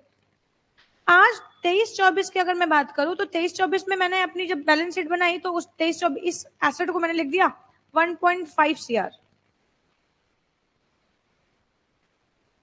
इसका मतलब ये 1.5 करोड़ की हो गई। मैंने अपनी लैंड की वैल्यू को क्या कर दिया, एप्रिशिएट कर दिया। बट क्या जेन्युइनली यार एक बात बताओ, क्या जेन्युइनली मेरे पास 50 लाख रुपए आ गए होंगे, भाई मैंने क्या कहा 50 लाख इधर बढ़ाए एंड यहाँ पे प्रोविजन बढ़ा दिया बिल्डिंग के रिगार्डिंग, लैंड के रिगार्डिंग 50 लाख रुपए का, समझता है। लेकिन एक्चुअली में ये मैंने, ठीक है लैंड की वैल्यू अप्रिशिएट की होगी, मैंने अप्रिशिएट करके right now fair market value जो है वो मैंने लिख दिया, लेकिन वो पैसे एक्चुअल मेरे पास आए नहीं होंगे, वो तो जब बिकेगी लैंड तब पता चलेगा। अब वो तो बेचने वाले के एटीट्यूड पे भैया, वो रुकेगा होल्ड करेगा या इमीडिएटली बेच देगा। तो बहुत सारी चीजें होती है, तो मैं जितना एक्चुअली मैं अपनी एसेट को बढ़ा के लिखती हूँ, जरूरी नहीं मुझे इतना ही पैसा मिले, ज्यादा भी मिल सकता है, कम भी मिल सकता है। तो यहाँ पे जब हम स्लम सेल के अंतर्गत 50B के अंतर्गत कैपिटल गेन को कंप्यूट करेंगे, तो हम रिवैल्यूएशन ऑफ फिक्स्ड एसेट कभी भी कंसिडर नहीं करेंगे। रिवैल्यूएशन ऑफ फिक्स्ड एसेट हम कभी कंसिडर नहीं करेंगे, क्योंकि फिक्स्ड एसेट पे हम रिवैल्यूएशन कर तो देते हैं, फिक्स एसेट पे हम रिवैल्यूएशन कर तो देते हैं, लेकिन ऑफ कोर्स वो एक्चुअली में होता नहीं है, तो हम उसको कंसिडर करेंगे नहीं। आई कहानी समझ में। वैसे सुनो ध्यान से, स्लम सेल का मतलब कोई कंपनी है, उसकी किसी एक यूनिट में कोई मंदी आ जाए और उस मंदी की वजह से हम लोग उस पूरी यूनिट को बेच रहे हैं। मंदी आने के बहुत सारे रीजन हो सकते हैं, कि वो प्रोडक्ट लाइन आउटडेटेड हो गई है, प्रोडक्ट आउटडेटेड हो गया है, या हम कुछ नया इनोवेट कर रहे हैं, या वो प्रोडक्ट मार्केट से जा ही चुका है ना, बहुत सारे रीजन हो सकते हैं। तो ये केस में हम अपने ये यूनिट को बेचेंगे, तो बेचने के लिए एफवीसी तो हमें क्वेश्चन में दी होगी। अच्छा हम वैल्यू कैसे निकालेंगे, क्योंकि बैलेंस शीट आइटम दिए होंगे, तो बहुत सारा बैलेंस शीट दिया होगा, बड़ा बैलेंस शीट दिया होगा, तो very simple, total assets less कर देंगे आउटसाइडर्स लाइबिलिटी, जो वैल्यू आएगी वो नेटवर्थ आएगी, वो नेटवर्थ को हम लेस करेंगे, लेस कर देंगे सेलिंग एक्सपेंसेस अगर हमने कोई खर्च किए, या कैपिटल गेन, लॉन्ग टर्म हो या शॉर्ट टर्म हो, indexation not allowed, because balance sheet item होंगे तो ये आज की वैल्यू पे लिखे होंगे। रिवैल्यूएशन ऑफ फिक्स्ड एसेट हम इसको कंसीडर नहीं करेंगे, रिवैल्यूएशन ऑफ फिक्स्ड एसेट हम इसको कंसीडर नहीं करेंगे। जब एफवीसी हम निकालेंगे तो एफवीसी में आज की वैल्यू कंप्यूट होकर आएगी, एप्रिसिएशन लगा के आएंगे, इसलिए रिवैल्यूएशन को हम कंसीडर नहीं करेंगे। बोल भाई थी कहीं समझ में आती क्या? देखो, if any person has transferred by any means any unit or division for lump sum consideration, lump sum मतलब एक मुश्त, it is called slum sale and called capital gain and shall be and sorry slum sale, and capital gain shall be computed for the entire unit. Capital gain shall be computed for the entire unit instead of individual asset, and capital gain shall be computed in the manner given below. अच्छा, net worth of the, अब देखो कैसे निकालेंगे, net worth of the unit on the date of sale shall be deducted from the value of consideration and also expenses in connection with the transfer. तो मैंने ये तो बताया, FVC लेस कर दो, net worth लेस कर दो, selling expenditure. Indexation is not applicable. The reason behind कि ये balance sheet item है. If unit is sold within 3 years, और capital gain is short term, and अगर 3 साल के बाद करें तो ये long term हो जाएगा. Net worth का मतलब क्या होता है? Total value of the asset less कर देंगे outsiders liability. For computing the net worth, the aggregate value of total asset shall be, देखो, in the case of depreciable asset, WDV लेंगे. In case of capital asset being goodwill of a business or profession which has not been acquired by the SSC by purchase from the previous owner, नील ले लेंगे. तो कोई goodwill मैंने खुद create करी, तो मैंने उसको परचेज करने के लिए पैसे थोड़ा खर्च किए, तो उसकी कॉस्ट ऑफ एक्विजिशन नील ले लेंगे. ठीक है. In the case capital asset in respect of which the whole amount of expenditure been allowed or allowable as reduction, ये क्या होता है? देखो एक सेक्शन हम लोग पढ़ेंगे आगे चल के 35. सेक्शन 35 में बहुत सारे सेक्शन है. अब 35 में एडी के रिस्पेक्ट में बात करें. सेक्शन 35 एडी मैंने आप लोगों को जिनको पढ़ा चुकी हूँ उनको पढ़ाया था. ये मोस्ट इंपॉर्टेंट है. धोएंगे आज तुम लोगों को. क्या है 35 एडी? क्या है 35 एडी? क्या है 35 एडी?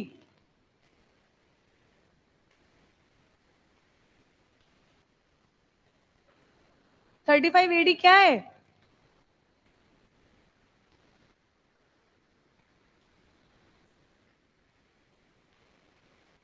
Most important. चुप पे रहो तुम. हाँ, स्पेसिफाइड बिजनेस है यार. ये specified business very very very very important. करो गूगल. तुम लोग पढ़ाई लिखाई मत करो, खाली गूगल करो. बट मजे की बात तो ये, खाली एग्जाम में गूगल ही नहीं मिलेगा, बाकी सब कुछ मिलेगा. समझते? 35 एडी 14 बिजनेसेस जो कि स्पेसिफाइड बिजनेसेस हैं. और अगर 35 एडी में जो प्रिस्क्राइब बिजनेस है, अगर आप उन बिजनेस में पैसे खर्च करते हो, तो मान लो फॉर एग्जांपल 500 करोड़ की आपने प्लांट एंड मशीनरी परचेज करी, तो पूरा का पूरा प्लांट एंड मशीनरी आपके पीएल के डेबिट में अलाउ करवा देंगे. 35 एडी एक ऐसा सेक्शन है जहाँ पे 14 बिजनेस लिखे हुए हैं. उन 14 बिजनेस के अंतर्गत अगर आप कोई भी बिजनेस करते हो, 14 में से कोई भी बिजनेस करते हो, फॉर एग्जाम्पल आप कोई होटल खोल रहे हो, 5 स्टार होटल. अगर 5 स्टार होटल खोल रहे हो, प्लांट एंड मशीनरी परचेज किया, प्लांट एंड मशीनरी की वैल्यू कितनी है? 500 करोड़ है. अच्छा, प्लांट एंड मशीनरी कहाँ का पार्ट बनता है? बैलेंस शीट का. कैपिटल एक्सपेंडिचर ना. Plant and machinery balance sheet में जाएगा और उसका डेप्रिसिएशन पीएल में जाता है.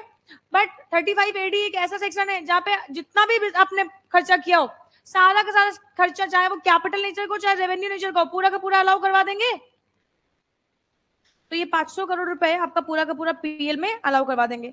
अगर ये कह रहे हैं कोई भी ऐसा ट्रांजेक्शन आपने किया जहां पे पूरे के पूरे बिजनेस, पूरे के पूरे कैपिटल एसेट को या कैपिटल एक्सपेंडिचर को अगर पीएल के डेबिट में लिख दिया है, तो ये सबको उसकी कॉस्ट ऑफ एक्विजिशन क्या हो जाएगी? नील हो जाएगी.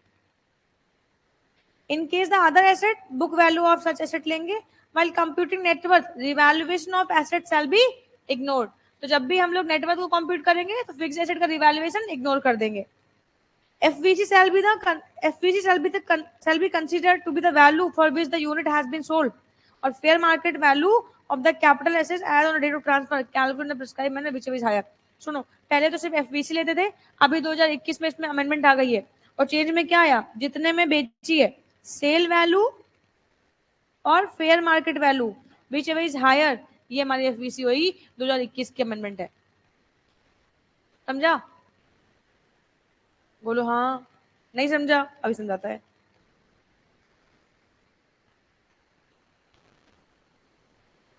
चलो एक क्वेश्चन करते तब समझ में आएगा प्रैक्टिकली, है ना, कि कैसे ये क्वेश्चन कॉन्सेप्ट होएगा. अभी सेम क्वेश्चन 10 नंबर में पूछा है, सेम टू सेम क्वेश्चन. चलो. Mister A is a proprietor of ABC enterprise having 2 units, unit 1 and unit 2 on 1/4/2013. यानी 1/4/2013 पे इनके पास 2 यूनिट थी। He transferred on 1/4/2023 his unit 1 by way of slump sale, यानी कि यूनिट 1 बेच दी फॉर द कंसिडरेशन 45 लाख। ठीक है, तो कंसिडरेशन 45 लाख है, तो अपने को एफवीसी मिल गई। एफवीसी अपनी 45 लाख रुपीस। देख भाई, अभी एफवीसी में दो चीजें हो सकती थी, हो सकता है आपको सेल वैल्यू भी दे देते और हो सकता है फेयर मार्केट वैल्यू भी दे देते, तो विच एवर इज हायर लेते। बट इस क्वेश्चन में सिर्फ एफवीसी सीधे निकाल के दे दी है, तो हमने वो ले लिया है, और अगर दो वैल्यू होती तो whichever is higher consider करते। समझता है? लेस कर दो इसमें से नेटवर्थ, लेस कर दो इसमें से सेलिंग एक्सपेंसेस। सेलिंग एक्सपेंसेस आज 65,000 रुपीज है। क्यों? कहीं लिखा होगा, देखो सेलिंग एक्सपेंसेस 65,000 है। अच्छा, अपने को नेटवर्थ निकालनी है। अब देखो नेटवर्थ निकालेंगे कैसे, वही सिंपल। ये building 15 lakh, machinery 5 lakh, debtors 3 lakh, other asset 350, तो एसेट हो गई 26,50,000। देखो कोई रिवैल्यूएशन तो नहीं दे रखा है लायबिलिटी साइड में। Own capital revaluation reserve for building unit 1 के लिए, और यूनिट 1 जा रही है 6 लाख का रिवैल्यूएशन है बिल्डिंग के लिए। इसका मतलब ये है कि यहाँ पे जो बिल्डिंग है इसकी वैल्यू 9 लाख होनी चाहिए, लेकिन हमने इसको बढ़ा के 15 लिख दिया है। जितना इधर लिख रखा है रिजर्व, इसका मतलब इतने से तो वैल्यू बढ़ी है। तो ये 15 लाख रुपए की है, जिसमें से 6 लाख रुपए का रिवैल्यूएशन है, तो अपने को रिवैल्यूएशन को क्या करना है, लेस करना है। तो यानी कि मेरी जो एसेट है वो कितनी है, 26,50,000। लेस कर दो इससे बिल्डिंग के रिगार्डिंग रिजर्व, कितना, 6 लाख रुपीस। कितना आया यार ये, 20,50,000। अच्छा, तो ये आ गई नेट एसेट। अब लाइबिलिटी पे देखो, लाइबिलिटी पे आउटसाइडर की लाइबिलिटी देख भाई, ये ओन कैपिटल ये भी लाइबिलिटी है, बट ये इंटरनल लाइबिलिटी है, तो इसको एज इट इज लिखा रहने दो, इससे कोई फर्क नहीं पड़ना है। रिवैल्यूएशन ऑलरेडी हम इसको एक्सक्लूड कर चुके। बैंक लोन ये आउटसाइडर की लाइबिलिटी है। क्रेडिटर्स ये आउटसाइडर की लाइबिलिटी, ये आउटसाइडर्स होते हैं हमारे पास, मतलब जो बाहर के लोग हैं ऑर्गेनाइजेशन के, उनसे पैसे लिए तो आउटसाइडर हो गए। बैंक लोन 4 लाख का है, जिसमें 70% यूनिट 1 के लिए। 4 लाख का 70% कितना होएगा, 4 लाख का 70% 2 लाख। ट्रेड क्रेडिटर्स 3/10 के 25% यूनिट 1 के लिए, तो 3/10 का 25% 70, लेस करो कितना है ये, 16,92,000, 16,92,500, 16,92,500 लेस करो यार, कितना आएगा ये, 42,500 लॉन्ग टर्म कैपिटल गेन। इतना करने के 10 नंबर मिले थे, किस्मत अच्छी हो तो। और जो पढ़ के गया हो वो, और तो पढ़ के नहीं जाओगे तो फिर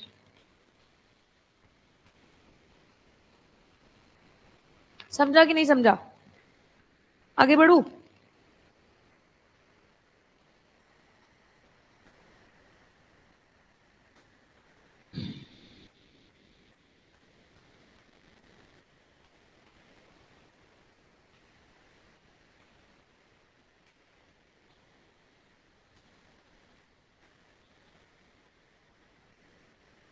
आओ कुछ और समझाएंगे। नहीं मैम, कुछ क्वेश्चन नहीं करवाओगे? करवाएंगे, क्वेश्चन भी करवाएंगे।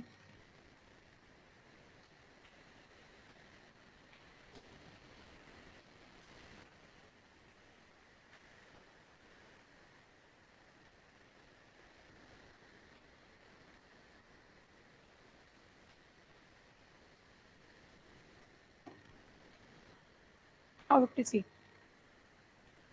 Right, special provision for full value of consideration.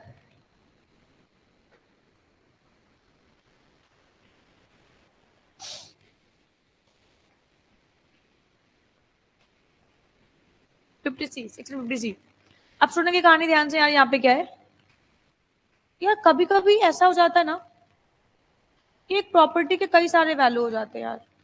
जैसे मान लो कि कोई पर्सन है, उसने अपनी प्रॉपर्टी को बेचा 1 करोड़ में, सेल वैल्यू, और जब रजिस्ट्री करवाने के लिए गया तो उसकी जो स्टैम्प ड्यूटी वैल्यू है वो आई 1,50,00,000।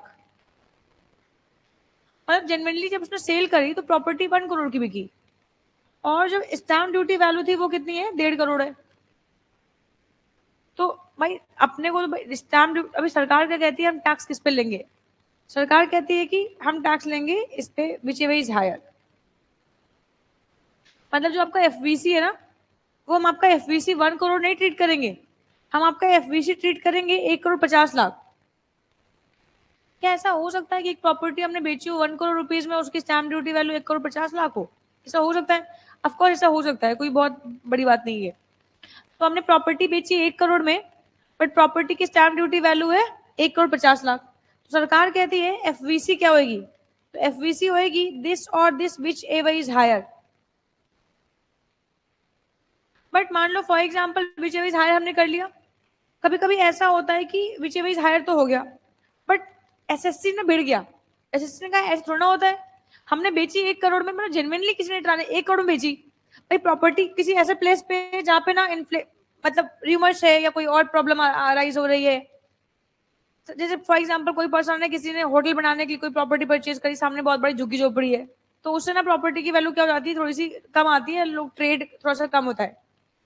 तो ये सिचुएशन में अभी, लेकिन एसएससी ने बेचा 1 लाख में, तो ये केस में ना यहाँ पे आता है एक स्टैम्प ड्यूटी, और ये करके कहते हैं हम एफवीसी तो लेंगे, fair market value, sale value, stamp duty value which is higher.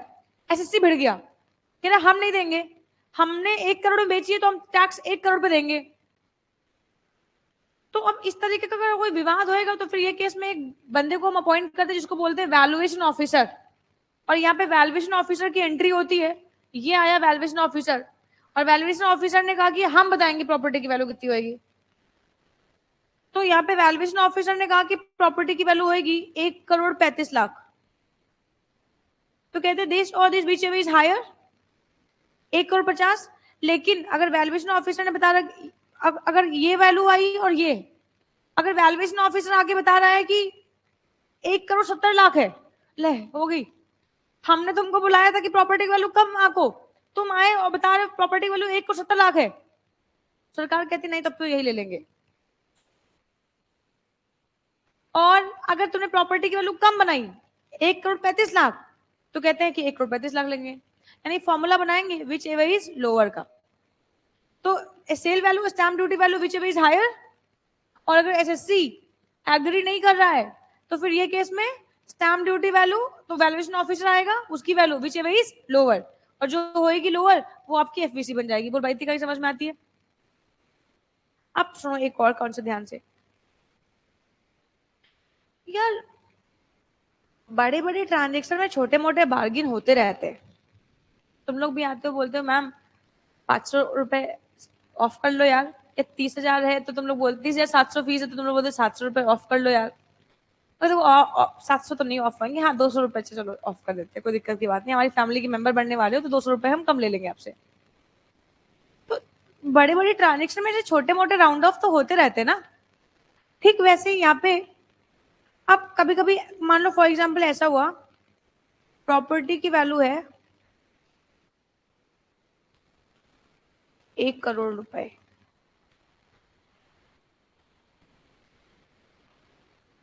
और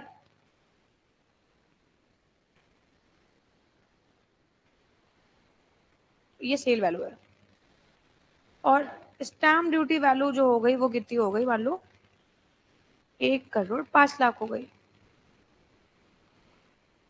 स्टैम्प ड्यूटी वैल्यू 1,05,00,000 की थी, बट एसएससी को पैसों की आवश्यकता थी, जो पर्सन आया उसको उसने प्रॉपर्टी कितने में बेच दी, 1 करोड़ में बेच दी, यानी यहाँ पे 5 लाख कम लिया। तो मुद्दा ये आता है कि क्या 50C लगा दे और यहाँ पे विच एवर इज हायर लगा दे? Answer is no. देखो अगर मैंने कहा ना बड़ी बड़ी ट्रांजेक्शन में छोटे मोटे बार्गिन होते रहते हैं, तो अगर छोटे मोटे बार्गिन है तो फिर ये केस में अपना जो सेल वैल्यू आप उसी को लो। तो यहाँ पे 5 लाख रुपए ना छोटी मोटी वैल्यू है, तो ये केस में हम लोग ना जो सेल वैल्यू है 1 करोड़ हम उसी को एफवीसी मानेंगे। एक चीज क्लियर कर दो, ये छोटा मोटा बार्गिन क्या होता है? अप टू 10% तक का बार्गिन छोटा मोटा बार्गिन। तो स्टैम्प वैल्यू अगर आपकी 1 करोड़ 10 लाख है और आपने प्रॉपर्टी 1 करोड़ में बेची, छोटा बार्गिन है।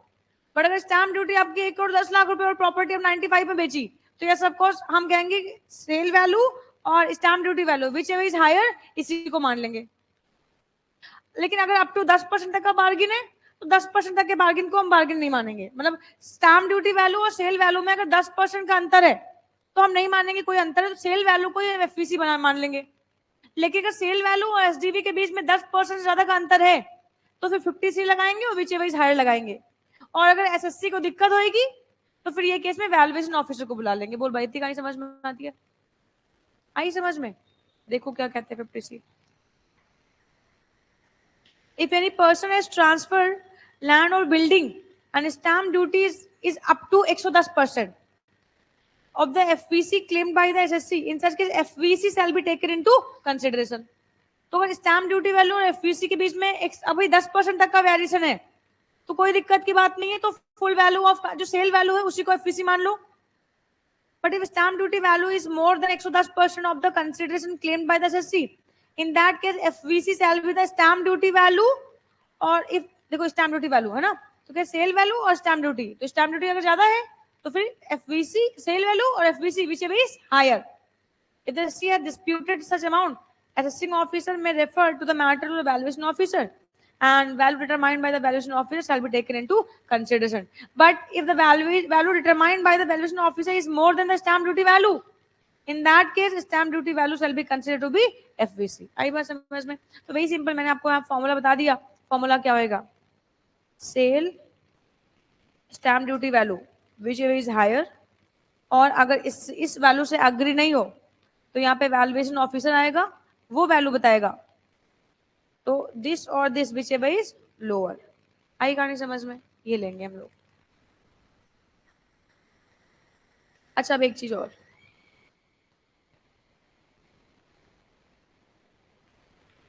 एक प्रॉपर्टी थी, मेरी प्रॉपर्टी थी, छोड़ो मेरी ना लो, मिस्टर एक्स की एक प्रॉपर्टी थी। 2020 में मिस्टर एक्स ने मिस्टर वाई को प्रॉमिस किया कि मैं तुम्हें ये प्रॉपर्टी बेचूंगा, और 2020 में ये प्रॉपर्टी की वैल्यू जो थी वो थी 1 करोड़ रुपीस। तो मिस्टर एक्स ने मिस्टर वाई के साथ एग्रीमेंट कर लिया कि हम 1 करोड़ में इस प्रॉपर्टी को बेचेंगे। फिर 2020 में कोविड आ गया, 2021 भी कोविड रहा, 2022 भी कोविड रहा, तो लोगों की स्थिति थोड़ी सी खराब हो गई ना। अभी 2023 बीत गया, अब 24 में मिस्टर वाई मतलब 20 में एग्रीमेंट तो 20 में हो गया था, लेकिन 23 21 22 23 मिस्टर वाई आए ही नहीं ना। आज के डेट में मिस्टर वाई आए मिस्टर एक्स के पास और बोला कि मुझे वो प्रॉपर्टी परचेज करनी है, 5 लाख तो मैं एडवांस दिया था, ये लो 95 लाख रुपीस प्रॉपर्टी ट्रांसफर कर दो। आज की डेट में, 3 साल के बाद, इन्फ्लेशन को एडजस्ट करने के बाद, भैया वो प्रॉपर्टी की वैल्यू है 2 करोड़ 25 लाख रुपए।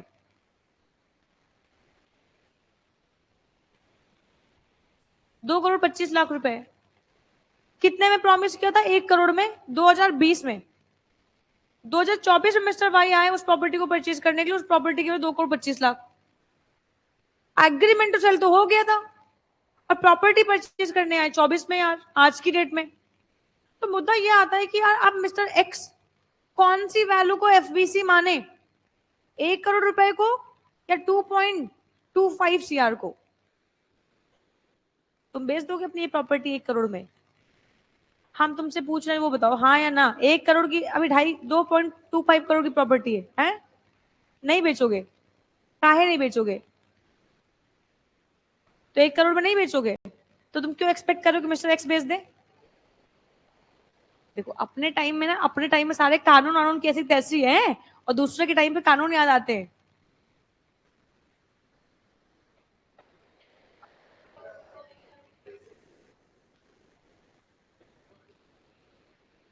हमने जो पूछा वो बताओ, तुम बेचोगे किस पे? 2.25 पे बेचोगे? वेरी सिंपल यार, हम 2.25 पे बेचेंगे यार। लेकिन अब इस तरीके के बहुत विवाद होते हैं यार। जनरली बड़ी बड़ी प्रॉपर्टीज में थोड़ा मोड़ा टाइम तो लग ही जाता है यार, है ना? तो इस तरीके की चीजें होती हैं कि प्रॉपर्टी हमने आज रजिस्टर करवाई और पैसा हम उसको देंगे 5 साल के बाद। तो ये सिचुएशन में ऑफकोर्स इन्फ्लेशन आता है और प्रॉपर्टी की वैल्यू अप्रिशिएट होती जाती है। मान लो फॉर एग्जांपल, मान लो मिस्टर एक्स जहाँ पे इनकी प्रॉपर्टी थी, वहां से एक हाईवे पास हो गया, भाई रे भाई, वही प्रॉपर्टी की वैल्यू हो गई 5 करोड़ रुपया। इसीलिए अग्रीमेंट टू सेल वेल मत करना, है ना? आई बात समझ में? और सेल करना तो कैश में पैसा लेना, ऑनलाइन मत लेना, है क्या? अगर आपने ऑनलाइन पैसा ले लिया होगा, आरटीजीएस, एनईएफटी, आईएमपीएस, यूपीआई के थ्रू अगर आपने पैसा ले लिया, ये जो 5 लाख रुपए का एडवांस मनी है, अगर ये किसी भी RTGS, UPI, IMPS, NEFT, draft, cheque, account पे चेक के थ्रू पैसा ले लिया, तो ये केस में आपकी जो एफवीसी है वो 1 करोड़ रुपए ही कंसिडर करेंगे। लेकिन अगर इस पैसे को आपने UPI, NEFT, RTGS, IMPS, account पे चेक, ड्राफ्ट के थ्रू नहीं लिया है, तो आपकी एफवीसी ये कंसिडर करेंगे या आपकी एफवीसी ये कंसिडर करेंगे। लेकिन अगर आपने ऑनलाइन पेमेंट ले लिया होगा या आपके अकाउंट में ट्रांजेक्शन हो गई वाई से एक्स के नाम पे, तो ये केस में आपकी जो प्रॉपर्टी की वैल्यू होगी वो 1 करोड़ रुपीज की होगी। आई बात समझ में? और मैम अगर मान लो एक्स ना बेचना चाहे तो बेचना पड़ेगा? कौन से एक्ट के अंतर्गत?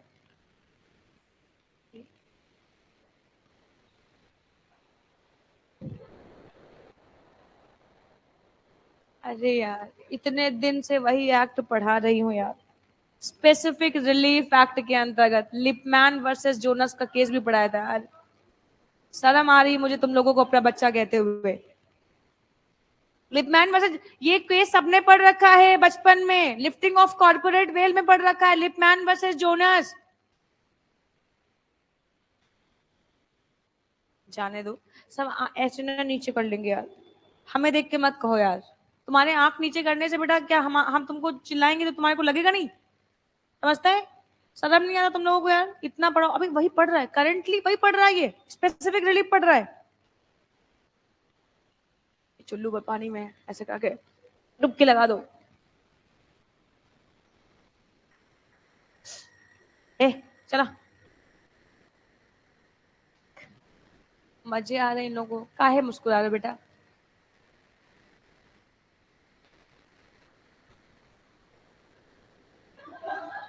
बेटा इसको बोलते शर्म के मारे इतने पानी में हम डूब के मर जाएंगे। एक बार ट्राई किया था बेटा। बेशरम लोग नहीं बेटा डूबते चुल्लू पर पानी में, जिनको शर्म होती है वो लोग डूबते हैं। चला देख, टैक्स देखो, if the date of agreement and the date of registration are different, in that case value on the date of agreement shall be taken into consideration provided some advance was given by account pay check, account pay bank draft, use of electronic clearing system through a bank account to such electronic modes as we prescribe, जैसे RTGS, UPI, NEFT, IMPS and all and all. समझता है ये बात को? अच्छा ये NEFT क्या होता है? आई क्या वर्ड है? अच्छा ये आईएमपीएस और एनईएफटी में कोई अंतर है? अच्छा ये एनईएफटी है क्या? मतलब बैंक से तो पैसा वैसे ट्रांसफर करते हैं जो एनईएफटी करें?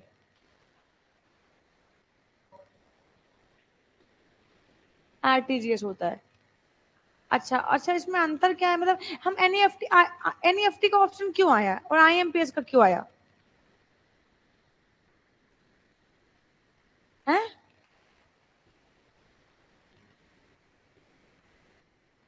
इतना कुछ यूज करते हो। चला जाने दो, जिस चीज ना आया करो शांत रहा करो। आओ, इंस्टेंट ट्रांसफर होता है, एनईएफटी में नहीं होता है। अभी तो वो ट्रांसफर करते हैं, कुछ नहीं होता है ऐसा। यार बात भी नहीं मान रहा है।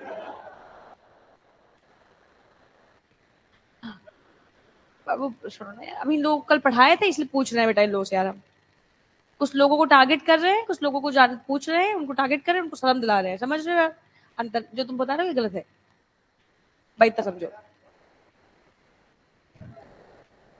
एक्चुअली बता दूं, जो होता नहीं है, वो तुरंत ही हो जाता है, बट होता क्या है कि इसमें ऑप्शन होते हैं, डेफर्ड पेमेंट का भी ऑप्शन होता है और इंस्टेंट पेमेंट का भी ऑप्शन होता है। आपने सेलेक्ट कर लिया वो डेफर्ड पेमेंट,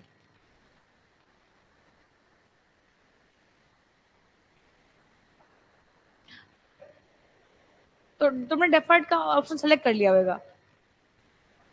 डेफर्ड डेफर्ड कुछ है ही नहीं। हाँ, अरे मोबाइल बैंकिंग में ही होता है डेफर्ड पेमेंट। हमें दिखाएगी नहीं, उसमें दिखेगा सब, मेरी डिटेल दिख जाएगी।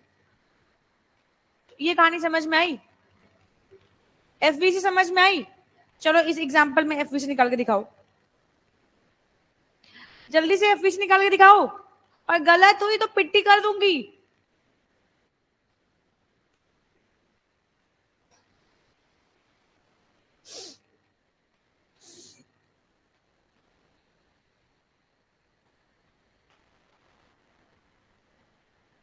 चलो तो आज की सेवाएं यहीं तक के लिए। हाँ, नेट वैल्यू है 35 lakh, value adopted by stamp duty authority 50 lakh, and value asserted by VO, अरे वीओ आके बता रहा 52 लाख, तो फिर 50 तक रोक देंगे। तो 35 और 50 विच एवर इज हायर, और 50 और 52 विच एवर इज लोअर, समझते हैं? यही लगाना हर जगह, कर लोगे यार? आज कह रहे हो ना यस मैम। चलो, तो अगले कॉन्सेप्ट कल करेंगे, तो बहुत सारे क्वेश्चन इस पे करेंगे हम लोग, है ना। अभी क्वेश्चन हमें स्लम वाले पे भी करना है, ठीक है। तो आज की सेवाएं हमारी यहीं तक के लिए, कल फिर मिलेंगे नए नए कॉन्सेप्ट के साथ। बस अब आखिरी सांस लेने वाला है कैपिटल गेन।